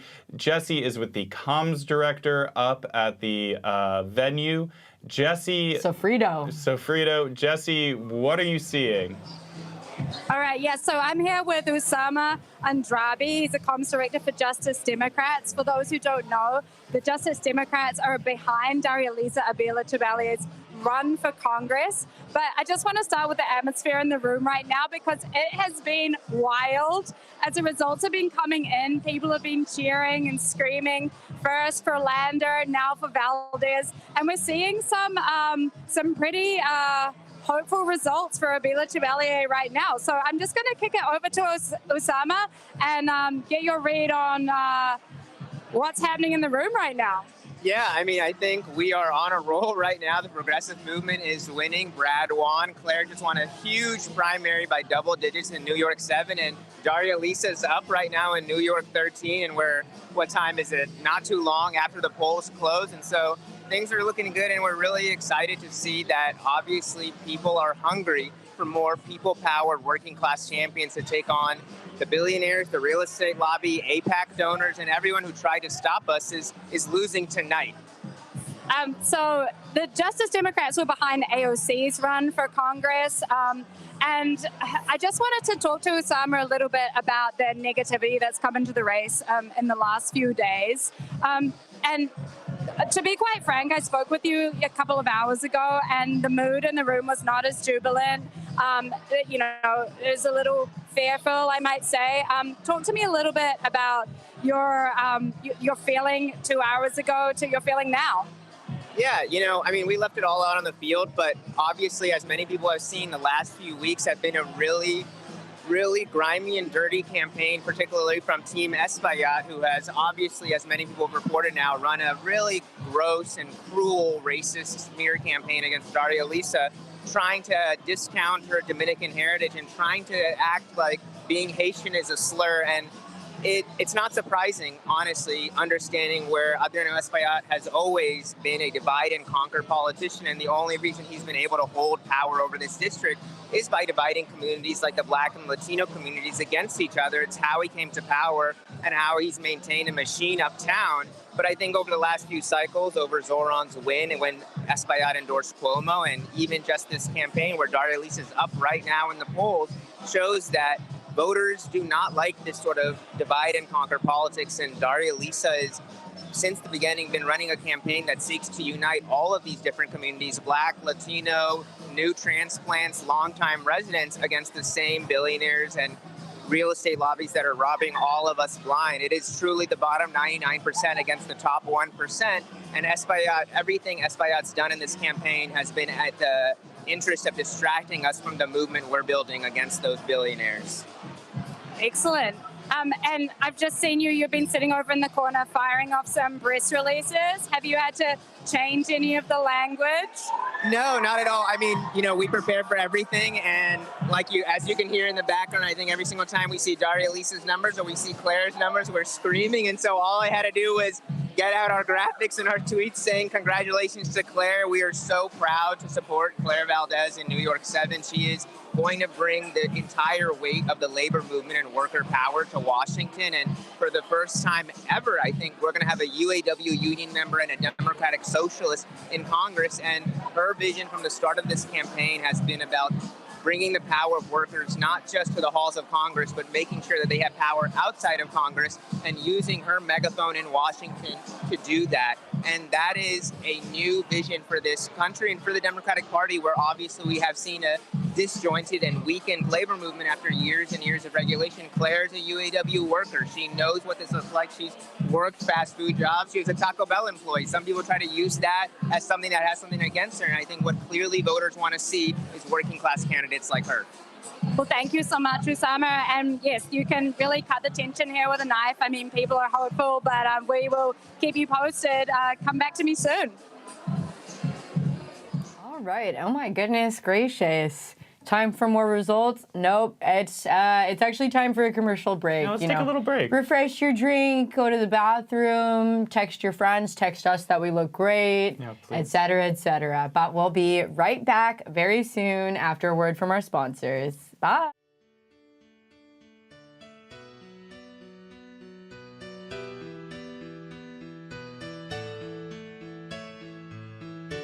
I've decided that I want to get a cheetah. I was obsessed with them as a kid. I was like deeply obsessed with them. I have like a bunch of potential tattoos saved on Pinterest. My name is David. I'm definitely looking for a serious relationship. Yeah, I would love to have a boyfriend. No, cheetahs are very like solitary animals. My ideal animal for a boyfriend would probably be a dolphin, I think. Dolphins are like very social, very friendly animals, very loyal. It's like, do you know anybody that doesn't like dolphins?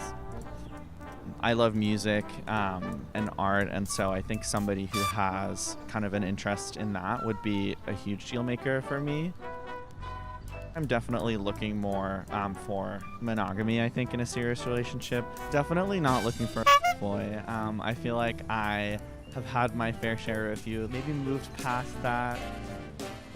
I guarantee that I will get along with all of your friends. I'm a good hang. I love to kind of be social and be a part of my community of friends and family, and so I would love to be able to share like my friends and my family and my life with my partner, and would love to be integrated in with theirs. I have a great memory. I'm very intentional.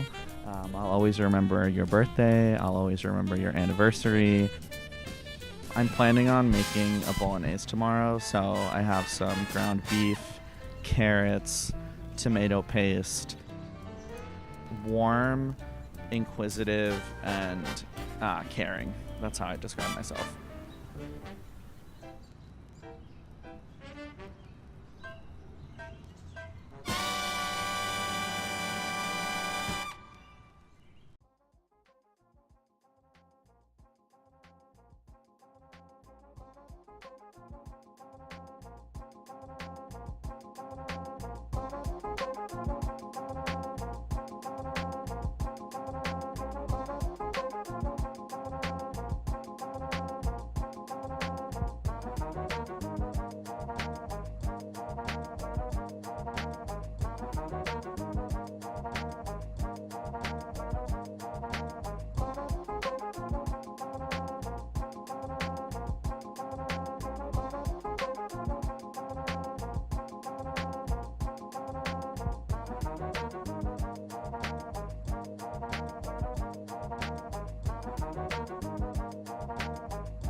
And we are back at the Hellgate primary election coverage special live stream event.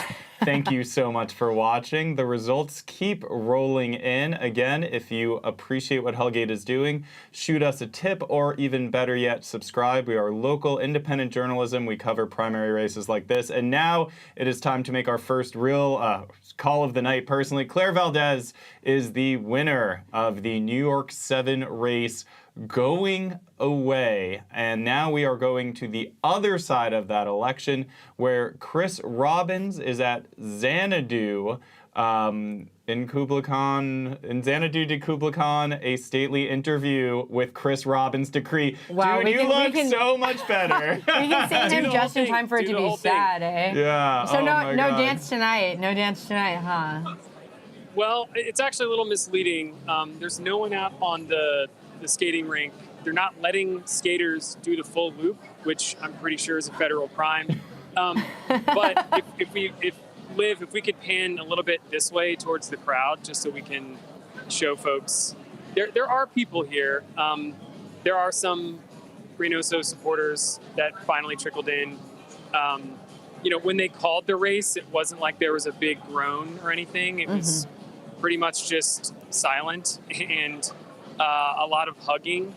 And yeah, as you might imagine, the air kind of taken out of a room that already didn't have much in it. But you're allowed to roam. You don't have to stay inside the press pen here, and they haven't locked the press pen, right? Not yet, damn it.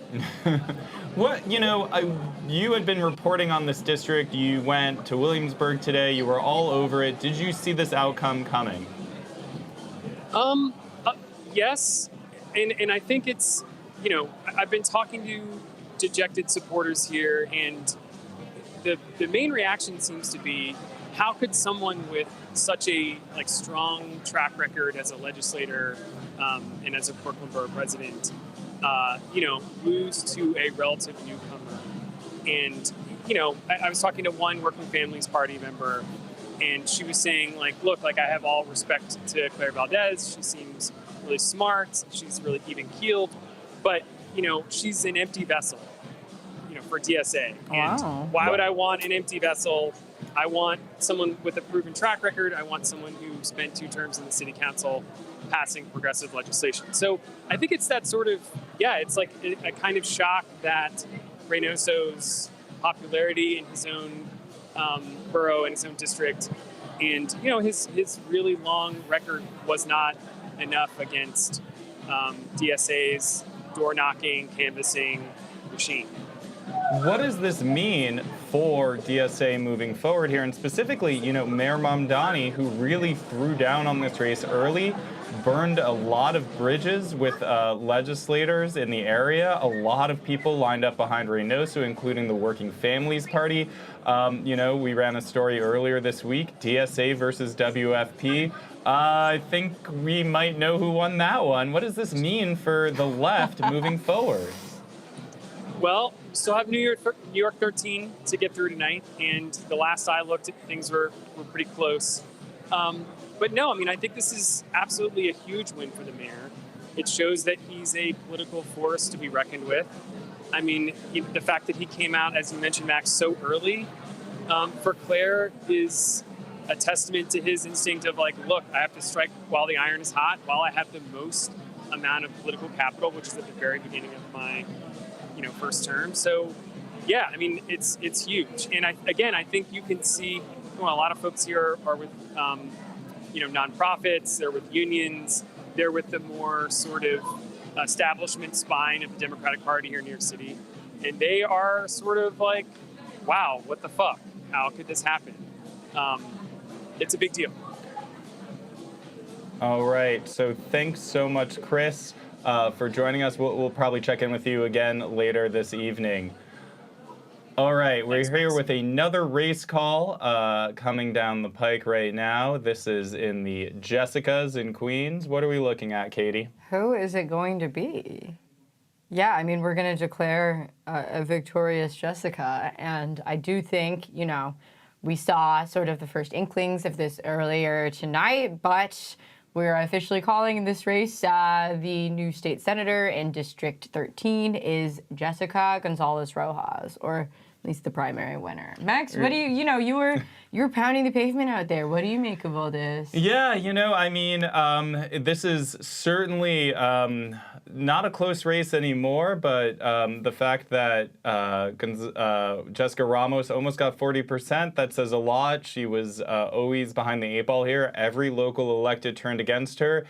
Jessica Gonzalez Rojas has a good track record in the assembly. Obviously, people, the argument was if we could get Jessica Gonzalez Rojas in here instead of Jessica Ramos, we can have somebody we can work with. And we're sick and tired of, these were what the elected officials were saying, we're sick and tired of working with Jessica Ramos. So she's been, defenestrated politically, which is a shocking turn after she, I was there covering the night that she won in 2018, defeated Peralta, who was a state senator who had defected from the Democrats and caucused with Republicans.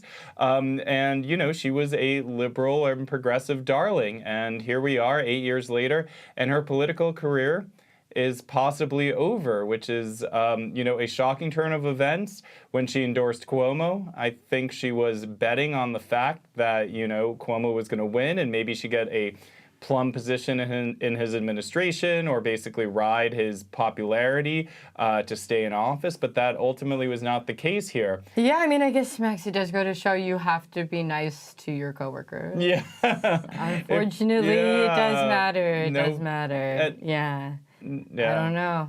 Who knows?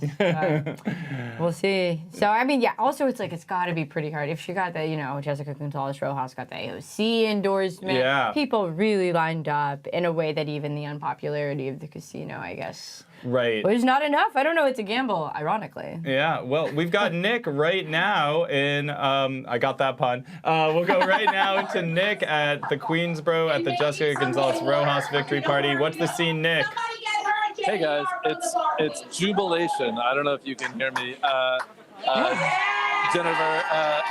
Jessica Gonzalez Rojas just made her entrance to thunderous cheers and hugged everybody.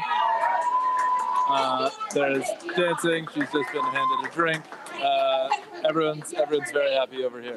Mm-hmm. What was the crowd's reaction when she walked in? A hero's welcome? Absolutely, yeah. She was outside. She sort of mistimed the entrance because she got tangled up talking to a future constituent. But she finally made it in, and the room exploded. Mm-hmm. We've sent you the last 2 live streams to losing races. How does it feel to be in the winner's circle here? Super weird. I don't know if I like it. Give me who's she shouting out? A lot of the talk. She actually hasn't spoken yet. But Catalina Cruz has been speaking, and some others have been speaking. And one of their current themes has been, this victory is a victory for being nice to people. Wow. That's actually crazy. Well, yeah, Sesame Street victory in Queens. All right, thanks, Nick. We'll check back in with you one more time before the night is through. Thank you. Sounds good. I'll talk to you later.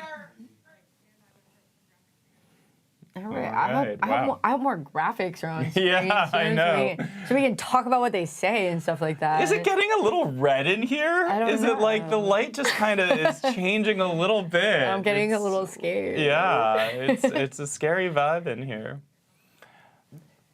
All right. So, another race that we haven't really gotten the chance to touch on tonight is the race for New York 6. That was Chuck Park versus Grace Meng. Mm-hmm. So I think, we have officially called that one. Grace Meng, who was, of course, the incumbent, ended up emerging victorious with 93.4% of the vote in. That's And now, that's when I think even when we, ended up writing this up over the weekend, that was something that we were always considering a bit of a long shot. The polls were never exactly in Park's favor. But I mean, he tried to ride that without an endorsement Zeron type wave, and really, it's not bad numbers. No, I don't think you look at that number and you that was similar numbers that Daniel Goldman got with his last primary, which convinced Brad Lander to go after him. Fair enough. There's So And let's take a look. All Okay. right. And we haven't, it's 98% of the vote. I This mean, is I'm it. no election expert. I'm only doing election-related live stream, but it is. When it's 98% and you're up 18 points. You're up 18 points. I'm kind of feeling like, call me a little crazy, but I think we might be able to call this one for DSA endorsee David Orkin, who will be the next. Oh, no. She's a beautiful kite. Our Lady in Red is Jennifer Rajkumar. flying out of Queens, etc. Yeah. She's taking off. Turns out hitching your wagon to Eric Adams as a political force is not necessarily the most cogent or correct political calculation. Yeah. And Rajkumar, who you cannot fault Jennifer Rajkumar for not being active. Some of these you never saw them around, but Jennifer Rajkumar I saw twice in like 3 weeks. So. All right, taking it back to Assembly District 54. Again, we're not quite calling this one yet, but we are seeing, as we've sort of consistently seen throughout the night, Christian Celeste Tate challenging Eric Dillon, and still, quite a hearty lead. What's 67 minus 36, Max? That is 37 points. And not only that, Eric Dillon, this would be the second Dillon, that was defeated by DSA, I believe. I believe his father was also defeated by DSA. So it's a family vendetta. Dillon. And now we go over to AD 56. Man, congrats, Ian. You are winning by a lot right now. Yeah, this is pretty, we have been talking, obviously we've been covering this primary election pretty much since the end of the mayoral, but this sweep, we did not, we talked about it, we said maybe that would happen, but who knows, I'm a little bit surprised. All right, here comes a little video. Like we're gonna look at a video. Sweet. So here we have Catalina. No, that's not Catalina Cruz. Is that Catalina Cruz? I think it is. Yes, that is Catalina Cruz. I wish there could be sound. With Shaker Krishnan, obviously wearing the Columbia jersey. They're playing at 10 o'clock today. Yeah, Chuck Park, his former chief of staff. Yeah, a little incestuous a little right? fake, but it is what it is. Beautiful view of Northern Boulevard behind them. Soccer vibes. Yeah.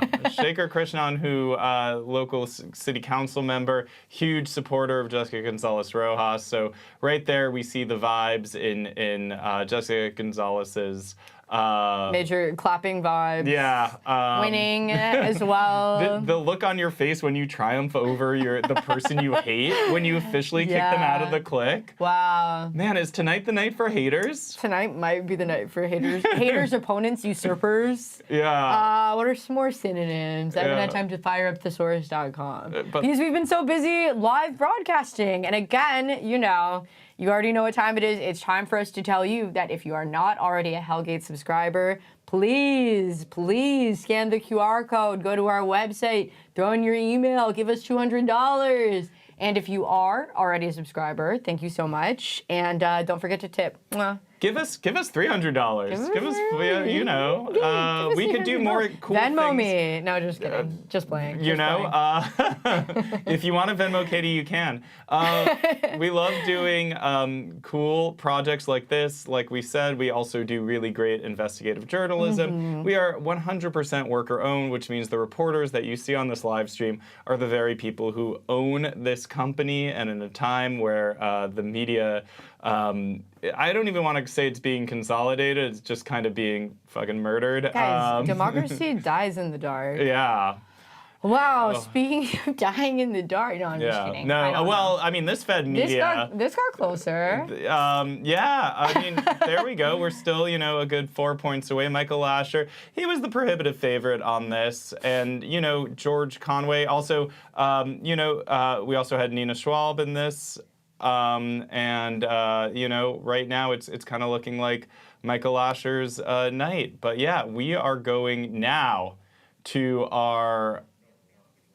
we are soon going to, if you heard their great statistical analysis from earlier in the night, the politics knower Michael Lang, who I'm sure right now, he's at 99 Scott, is in a totally normal and chill mood.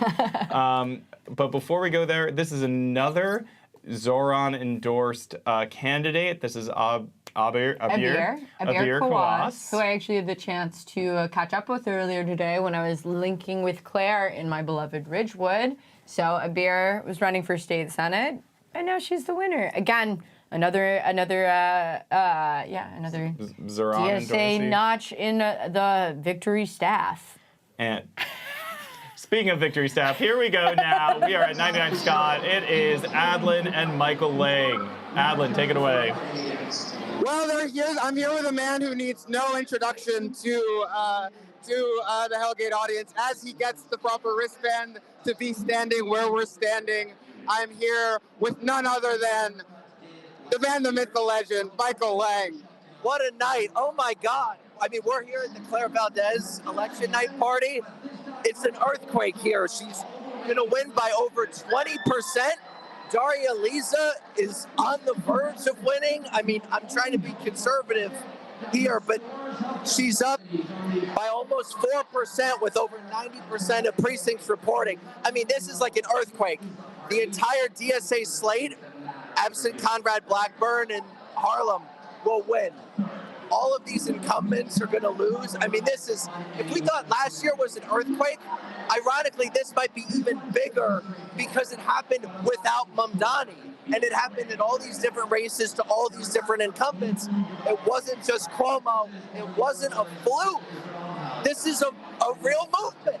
I thought that if tonight did not go the way DSA and Zoran wanted, a lot of people would say, this is one man.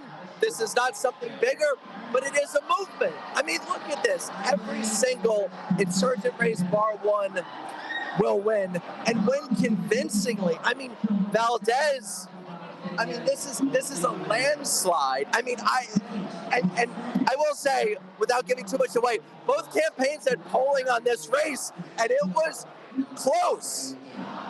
No one saw this coming. And now, I mean, New York City DSA could have 2 new members of Congress in addition to all these new legislators. It's remarkable. What do you? I mean, I think you can tell that Michael Lang is excited. Michael, what makes a meaning out of these results that we're seeing? I mean, the Democratic Party is angry and furious. Also, Brad Lander won by 33 points. I mean, I think there's, at least in New York City, it shows that there's appetite for real change in the party, particularly amongst younger voters. While the turnout didn't quite match identically last year, the proportions of younger people participating were similar, and they really powered this victory. Wow. Well, as you hear cacophonous boos at the winners of the comptroller race, we've mostly been hearing screams of delight here at 99 Scott at the DSA-backed candidates election party. Michael Lang, what else is going to happen throughout? What else are you imagining is going to happen throughout the rest of the night? I mean, I think so. Daria Liza is up by, I would say, she's up by a little more than 2,000 votes. There's still mail-in ballots, things like that. So I think they might not call the race tonight, but I think she's in a phenomenal position. I think the trajectory of the left in New York City and nationally is clearly ascendant going into 2028. And again, to have Mamdani's victory and follow it up with this sweep is really phenomenal. And if we thought that he shook up city politics last year, it's only getting started, because now him and DSA, they're much more kingmakers. They're very empowered. I mean, we've lived in a whole new world for a year, and that world only got more cemented tonight. I think this will have dramatic ramifications across New York City and potentially the nation. Michael Lang, thank you very much. Thank you for having me. Katie and Max, I don't know what else to say. You heard it. You heard it. It's cacophonous here in 99 Scott. I don't know what else to say. Back to you. No, it's all love. It's all, yeah. I love it when stuff is cacophonous. Yeah. I love Michael Lang's amazing energy. And I love the opportunity to look at the latest results in New York 13. We're not quite calling it yet, but some outlets have. Some outlets have called this race already, which is for Daria very Lisa, interesting. Villa Chevalier. So that is, we have NBC calling it for Daria Lisa. We don't have. The Hellgate decision desk has not made. No. So, but still, what better opportunity to check in with our Lady in Red Uptown, Jesse at Daria Lisa's what might not be a victory party. Jesse, what is good? What is going on? Okay, wow. So first of all, I'm standing on a table. So if I just disappear for a second, I'll climb back up. But oh my gosh, people are feeling jubilant. I think the atmosphere here is, everyone is just dancing. Someone just cut the music and said, look, hold on. It hasn't been called, but I feel it in my bones. It's going to be a good night. I saw that our Hellgate editor Julianne just dropped in our Slack. Wait, is New York City a bunch of commies? And I think we just might be. Wow. I've just been checking the polling results. Of course, not all the votes are being counted, but Daria Lisa is up. And what was looking impossible just 4 hours ago is now looking like we could have another person from DSA going to Congress. So people here they're dancing, they're jumping up and down, they're chanting Dari, Dari. And I don't know. I'm just excited for how this room's gonna break out if the race is called for her, because it's honestly a party right now. Yeah, and Jessie is the candidate herself there. I know this was also a watch party for Conrad Blackburn, who I think unfortunately did not win his race tonight, unfortunately for his team and for him. So is either candidate there right now? No, we have not seen either candidate here yet. We've just had Brad Lander's big face blasting into the room. People have been locked in on him. They FaceTimed him in or what? Yeah.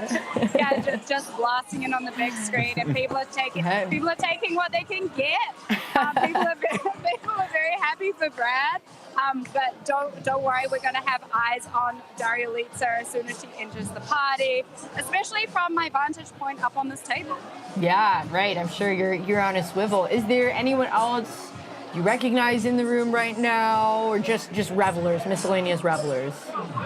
We've spoken about this, Katie. We spoke about this at Brad Lander's party during the primary. I do have facial blindness. Oh. My fault. No, but I have noticed quite a few people who they can only be hot girls. Of course, organizing group, and we've got booze right now. Oh. Booze for ISPA, yeah. What I was like, for capitalism? What is it? Yeah. What's over there? Yeah. Andrew Cuomo. For ISPA, that makes sense. Definitely some booze for capitalism. Yeah, I mean, do you see a world where, the incumbent Espiat is regretting running again what ended up being quite a dirty counter attack against Daria Lisa? Yeah, absolutely. I mean, what I think is that even if the incumbent had or is going to win this race, he's going to be going back to Congress with his tail between his legs, because he's run such a dirty campaign. I think it's really hurt his image. And if he doesn't get it back into Congress, it's going to hurt his legacy. It's been been really ugly. I mean, it's been Islamophobic and it's been racist. And is that the legacy that he wants after almost a decade in Congress and almost 3 decades as an elected official in Uptown? I imagine not. Jesse, any chance you could turn the camera? I am curious what everyone else seems to be looking at. Not that I don't love looking at you. Let's see. All right, just some other shit. Yeah, fair enough. People pointing phones. Yeah. All right. Hey, no worries. Yeah. What are they chanting, Jesse? It's live. They're chanting, Dari, Dari, Dari. Does that mean she's there? Or no? I guess people just chanted this stuff, huh? No. If she was here, trust me, if she was here, you would know. This crowd is live. All right, well, thank you so much, Jesse. Great, as always, to check in with you. We are about to call another race, but I'm sure we will be talking to you again very soon. Have fun. All right, Max. Do I hear the sounds of another congressional race being called? Micah Lasher, which, if people knew the dynamics of the district, this was probably a likely outcome here. This is not going to be a shock for people who knew the district, but there was so much money into this race. Obviously, Alex Boris, a backbencher assembly member, really made a name for himself in this race, being both anti-AI and taking money from AI. So, it sometimes helps to play both sides, but won't get you a seat in Congress, at least not right now. So we are going to take yet another break because we need it and you need it. Yeah. So please don't leave. We've got at least 20 more minutes of this wonderful stream that we're bringing to you guys with yet another seismic night in New York City politics. And it kind of keeps happening. Yeah. What's up with that? We live in an era of earthquakes. Stuff.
All right, welcome back, everybody. Quick break, but that is because we are about to be joined by our very own Adlin Jackson at 99 Scott with a very exciting guest. All right, Adlin, calling in with Hassan Piker. How are you guys doing? What's up? Hey, Katie and Max. Well, this man needs no introduction probably to our audience, but Hassan, it's being called an earthquake, a really seismic bite out of the political establishment for the left.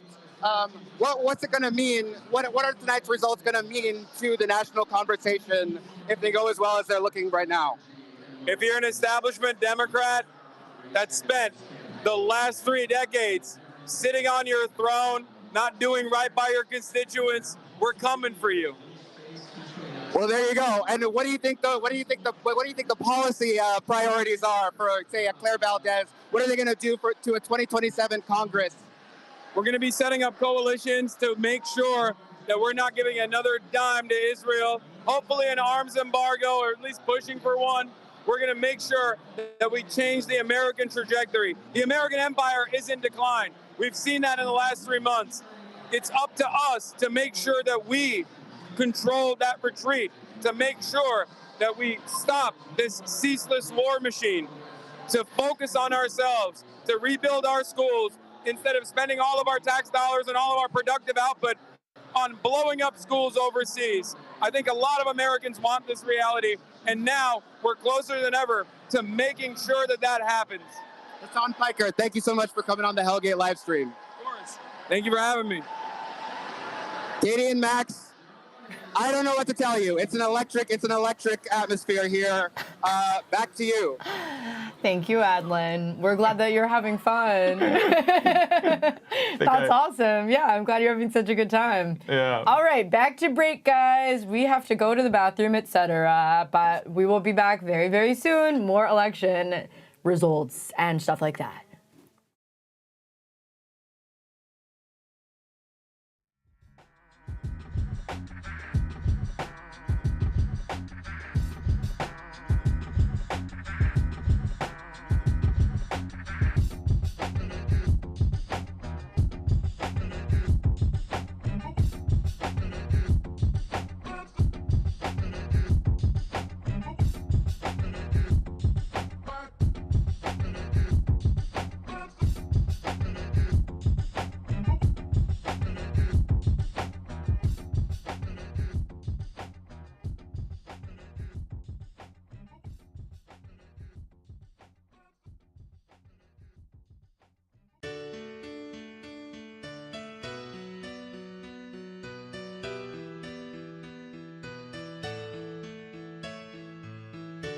Except for my high school boyfriend. I've only dated bartenders.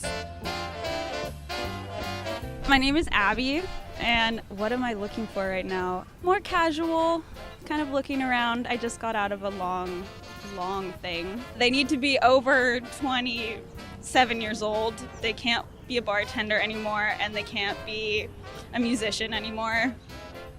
Creative, spontaneous, calm, adventurous, likes to travel, active, can stay up late, likes to dance.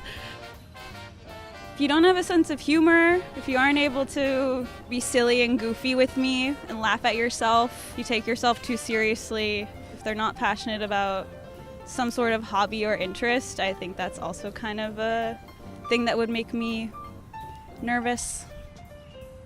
Right now I'm here for work, but also arts, and I love to draw. I love to go dancing. I love music. I feel like New York is just like endless things to do, and I'm a quite restless person. Ease, calmness, a lot of adventure. I like to push the boundaries sometimes in terms of asking people to do things with me. I feel like I can be the devil on someone's shoulder, but also a good influence, which sounds like an oxymoron. I don't know. I'd love a soft serve twist, but I don't know how that would translate. Adventurous, thoughtful, and creative.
truly momentous night in New York City as we are looking at a massive shift in who is holding office.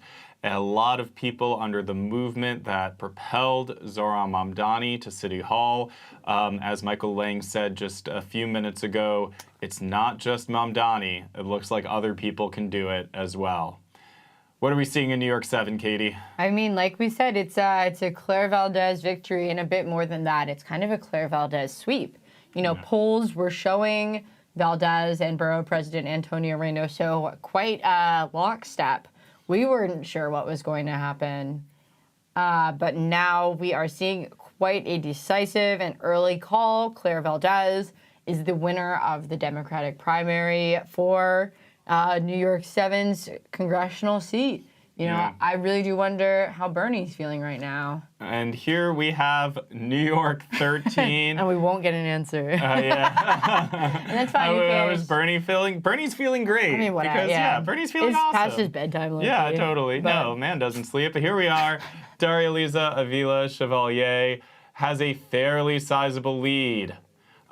We go over, but people have not called that one yet. One thing they have called is... Brad Lander, a total victory. Absolute destruction over the Levi's heir, Daniel Goldman. If only we had a visual representation of what Goldman must be feeling right now. You know, just... Something so evocative.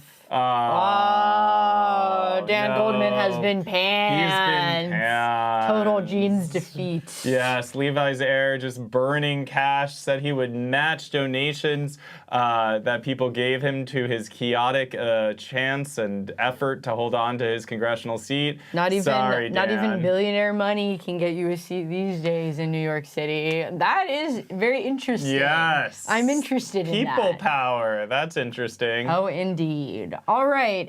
Once again, we're checking in on Assembly District 38. We've still got 98% of the vote. Are you going to call it? I mean, you know, it's the Katie Way poll. I think once again, Jennifer Rajkumar, someone has let go of the string. She is unanchored from her Queens district, I think we can say. It's David Orkin. And then one more time with New York 12, Max. Michael Lasher, 43%. He is the winner, so says the Hellgate Decision Desk, as we discussed earlier. So those are the big races, and this is the new map of New York City. New York 14, New York 7, New York 13, we're not quite calling it yet, but look at those results. And the red tide advances. Exactly. New York 10, Allied Confederated States, New York 12, question mark. The Riddler district remains intact. Much has changed, but... and Staten Island, it's cops. You know what? Maybe next time. Yeah, that would be see. interesting. I like being on Staten Island, actually. Yeah, so I know. Somebody get out there. Come on, guys. Lots Anything could happening. happen. Yeah, so that is the changed map of New York City, and we are going to go do a quick run around of our correspondents one final time during this live stream. We're heading out back to Jackson Heights, Queens. Nick, final thoughts on the evening. They're handing out champagne right now. Wait. As we discussed. It was true. Everyone is really feeling it. There's a whole mess of basically like the entire Queens elected officialdom is here. We have city councilors, we have assembly members, we have state senators. Everyone is just really happy that we've had this victory for niceness, as everybody keeps calling it. So that's the mood. That is very niceness funny. Wins the day. All right, now best policy. All right, Nick, great to hear from you. We are going to bounce on over to our reporter. You're, I guess, our reporter on wheels, but now we are going to take it back to Xanadu, where we are going to... See what she was doing there? No. You were wondering where the wheels were going. Where were they? They were on the roller skates. Chris! Let's go! There he is. He's twirling. Probably the happiest guy in there, Chris. What's going on? Hey, Katie, hey, Max. Ramos just conceded. It was now they're playing Celebrate by, I believe, the Gap Band, which is kind of interesting. He conceded, it was short and sweet. He did say that, there's people partying down the street, and you are part of that movement, referring to Valdez and DSA, which is interesting, and we'll talk about that more later. And Lydia Velasquez also gave a sort of speech, saying we all left it on the field. I will leave you with this one anecdote, which is that Xanadu apparently had a promotion where if you showed a I voted sticker at the door, you got to skate for free, which I should have done. So I was talking to some skaters, and one of them was just here to skate, and they voted for Claire Valdez. Oh! So Whoa. that's the final anecdote I will leave you. Oh my goodness gracious. That says something. Maybe about people who roller skate, maybe about the district. All right, thank you, Chris. Great talking to you. Great talking to you. Who's up And next? we're going on over to Jesse at the Daria Liza Avila Chevalier party. Jesse, final thoughts on what I would say is the shock result of the evening. It just reminds me that a month ago, before Avila Chevalier had been endorsed by Mamdani, when we were sitting in the park, she told me that she took a month to decide whether she was going to run for Congress. And she knew that it would change her life in immense ways. But she thought about it. And as an activist, she told me that she had told other activists that they need to be brave in this moment. In this moment where they need to stand up to fascism. And that she couldn't tell other people to be brave if she wasn't going to be brave herself. So if she takes this win, which, I mean, it's projected that she will, it will be a real win for a woman doing the brave thing. I mean, I'll be looking back on us sitting on that picnic rug thinking, wow, this woman's life has really changed in 1 month. I bet she's pinching herself. The atmosphere in the room right now is everyone is just kind of holding their breaths. Like, they want to celebrate, but they can't right now. All right, Jesse. Well, stick around for that moment. Send us a video, and we'll put it on the website. We're going to go right now to the other big winner of the night, Adlin Jackson at 99 Scott, where Claire Valdez is celebrating her victory, as well as David Orkin. Adlin and Samantha Catan. What's the vibes at the for your sign-off? It's hard not to feel like a winner when you're standing in 99 Scott tonight. Katie and Max, it's a scene of absolute jubilation. Oh. The red tide is advancing across New York City, and there are a lot of very happy socialists in this room, and it's hard not to feel a little bad for establishment Democrats. I'm sure they're probably feeling very disappointed and sad. And to them, I guess I would just say, get a hobby. Like, you should try. I'm going to try skateboarding this summer. Try skateboarding, try surfing. Maybe take your mind off of politics if you're an establishment Democrat tonight. But if you're a socialist, it looks like you might need to get to work. All right. Thanks, Adlin. Loving that. All right. And this was the summer I was going to learn how to twerk. Guess not. I know. Yeah, that's true. You're free. We're just journalists. Totally. All right, Max, final thoughts. What did you think about this? This was kind of crazy, huh? Yet another time we hopped on the mic and did the live stream and something crazy happened. Yeah. Like I said when we were looking at the map, I really feel like this is yet another seismic shift in the New York City political scene, where everyone is going to be looking over their shoulder at what is next, at the demographics in their district, whether there's a bunch of extremely motivated people who want to do things crazy like tax the rich, end foreign wars, resist foreign donations and foreign interference in elections, and go after the landlord class. So that's my thought, is that this power shift that really started with Zohran Mamdani, and started well before Zohran Mamdani, but really crested with it. Turns out that wasn't a crest of the wave. It was really just the first one to hit the shore. Whoa. Right? Nice metaphor, Max. Yeah. But one also has to wonder, I mean, these are, The mayor, I think something that Zohran Mamdani has gotten a lot of praise for is that New Yorkers are seeing a lot of concrete changes, potholes filled, snow shoveled more quickly. You know, one has to wonder what voters are going to expect at a federal and state level. That's tougher. Are these new socialists in office going to be able to deliver? Yeah. We'll be watching because that is our job. So, we'll see what happens. Yeah, We'll see what happens. absolutely. Because I'm we not don't sure. we don't even let you celebrate. No. The accountability journalism begins right now. We're probably gonna write an article right after this. What have you done for us lately? People Serious. just elected and who have not even taken office yet.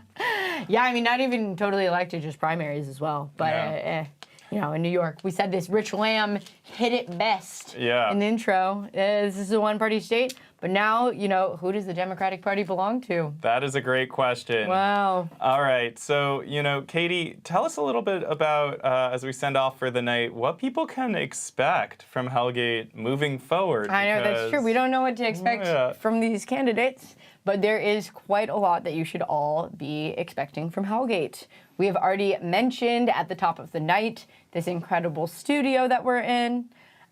This is the Ruth Ann Harnish Studio, aka Studio H. We hope you've enjoyed the show that we've all put together this evening. Great news, if you like seeing us and our colleagues as well, you're about to get even more of this.